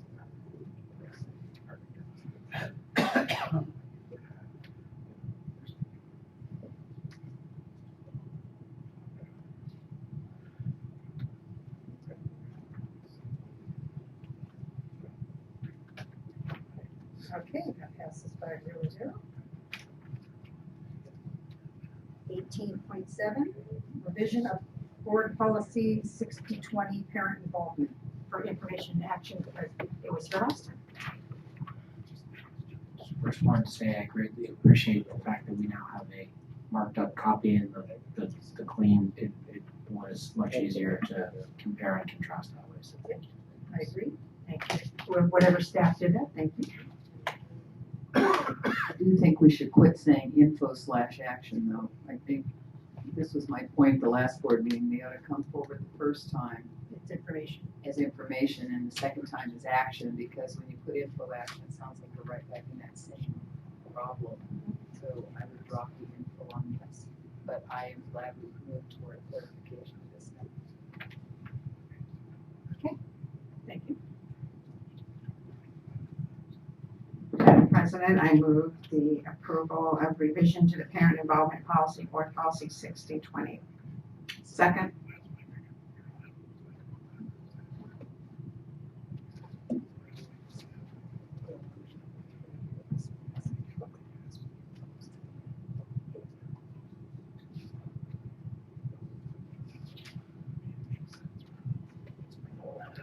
And that passes 5-0. And now we have 18.8, revision of board policy and administrative regulations for 6145.2, athletic competition, and new policies and administrative regulations for 6145.5, student organization, equal access, and 6145, extracurricular and co-curricular activities.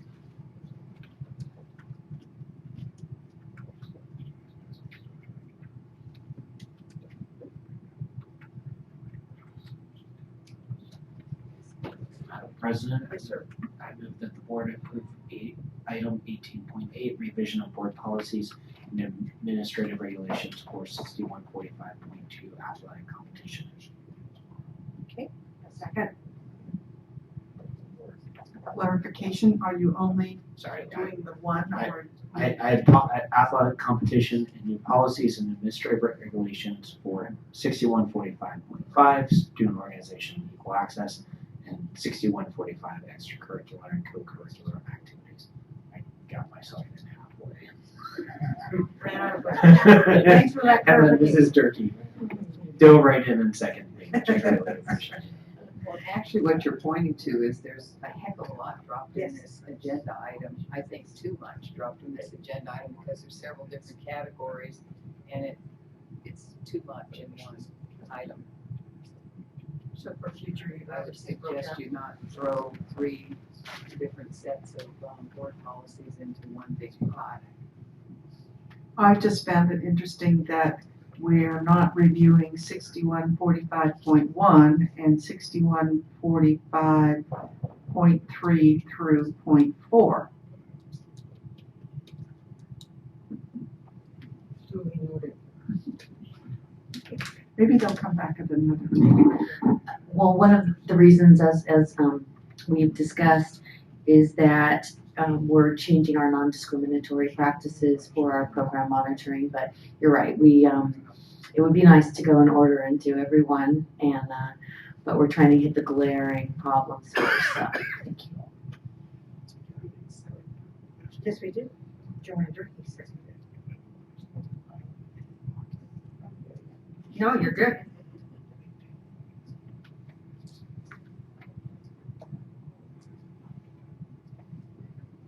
Right, and that passes 5-0-0.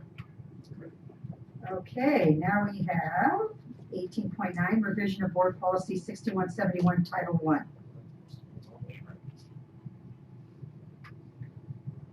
Madam President, I move that the board approve item 18.9, revisions of board policy 6171, Title I.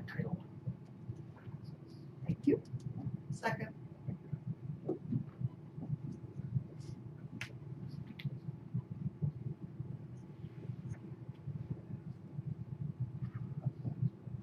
I did find it very interesting reading the uniqueness of all, the similarities and the uniqueness of all of our different schools. It's very interesting. Okay, that passes 5-0-0. And now we have site parent involvement policies, Title I, 1810.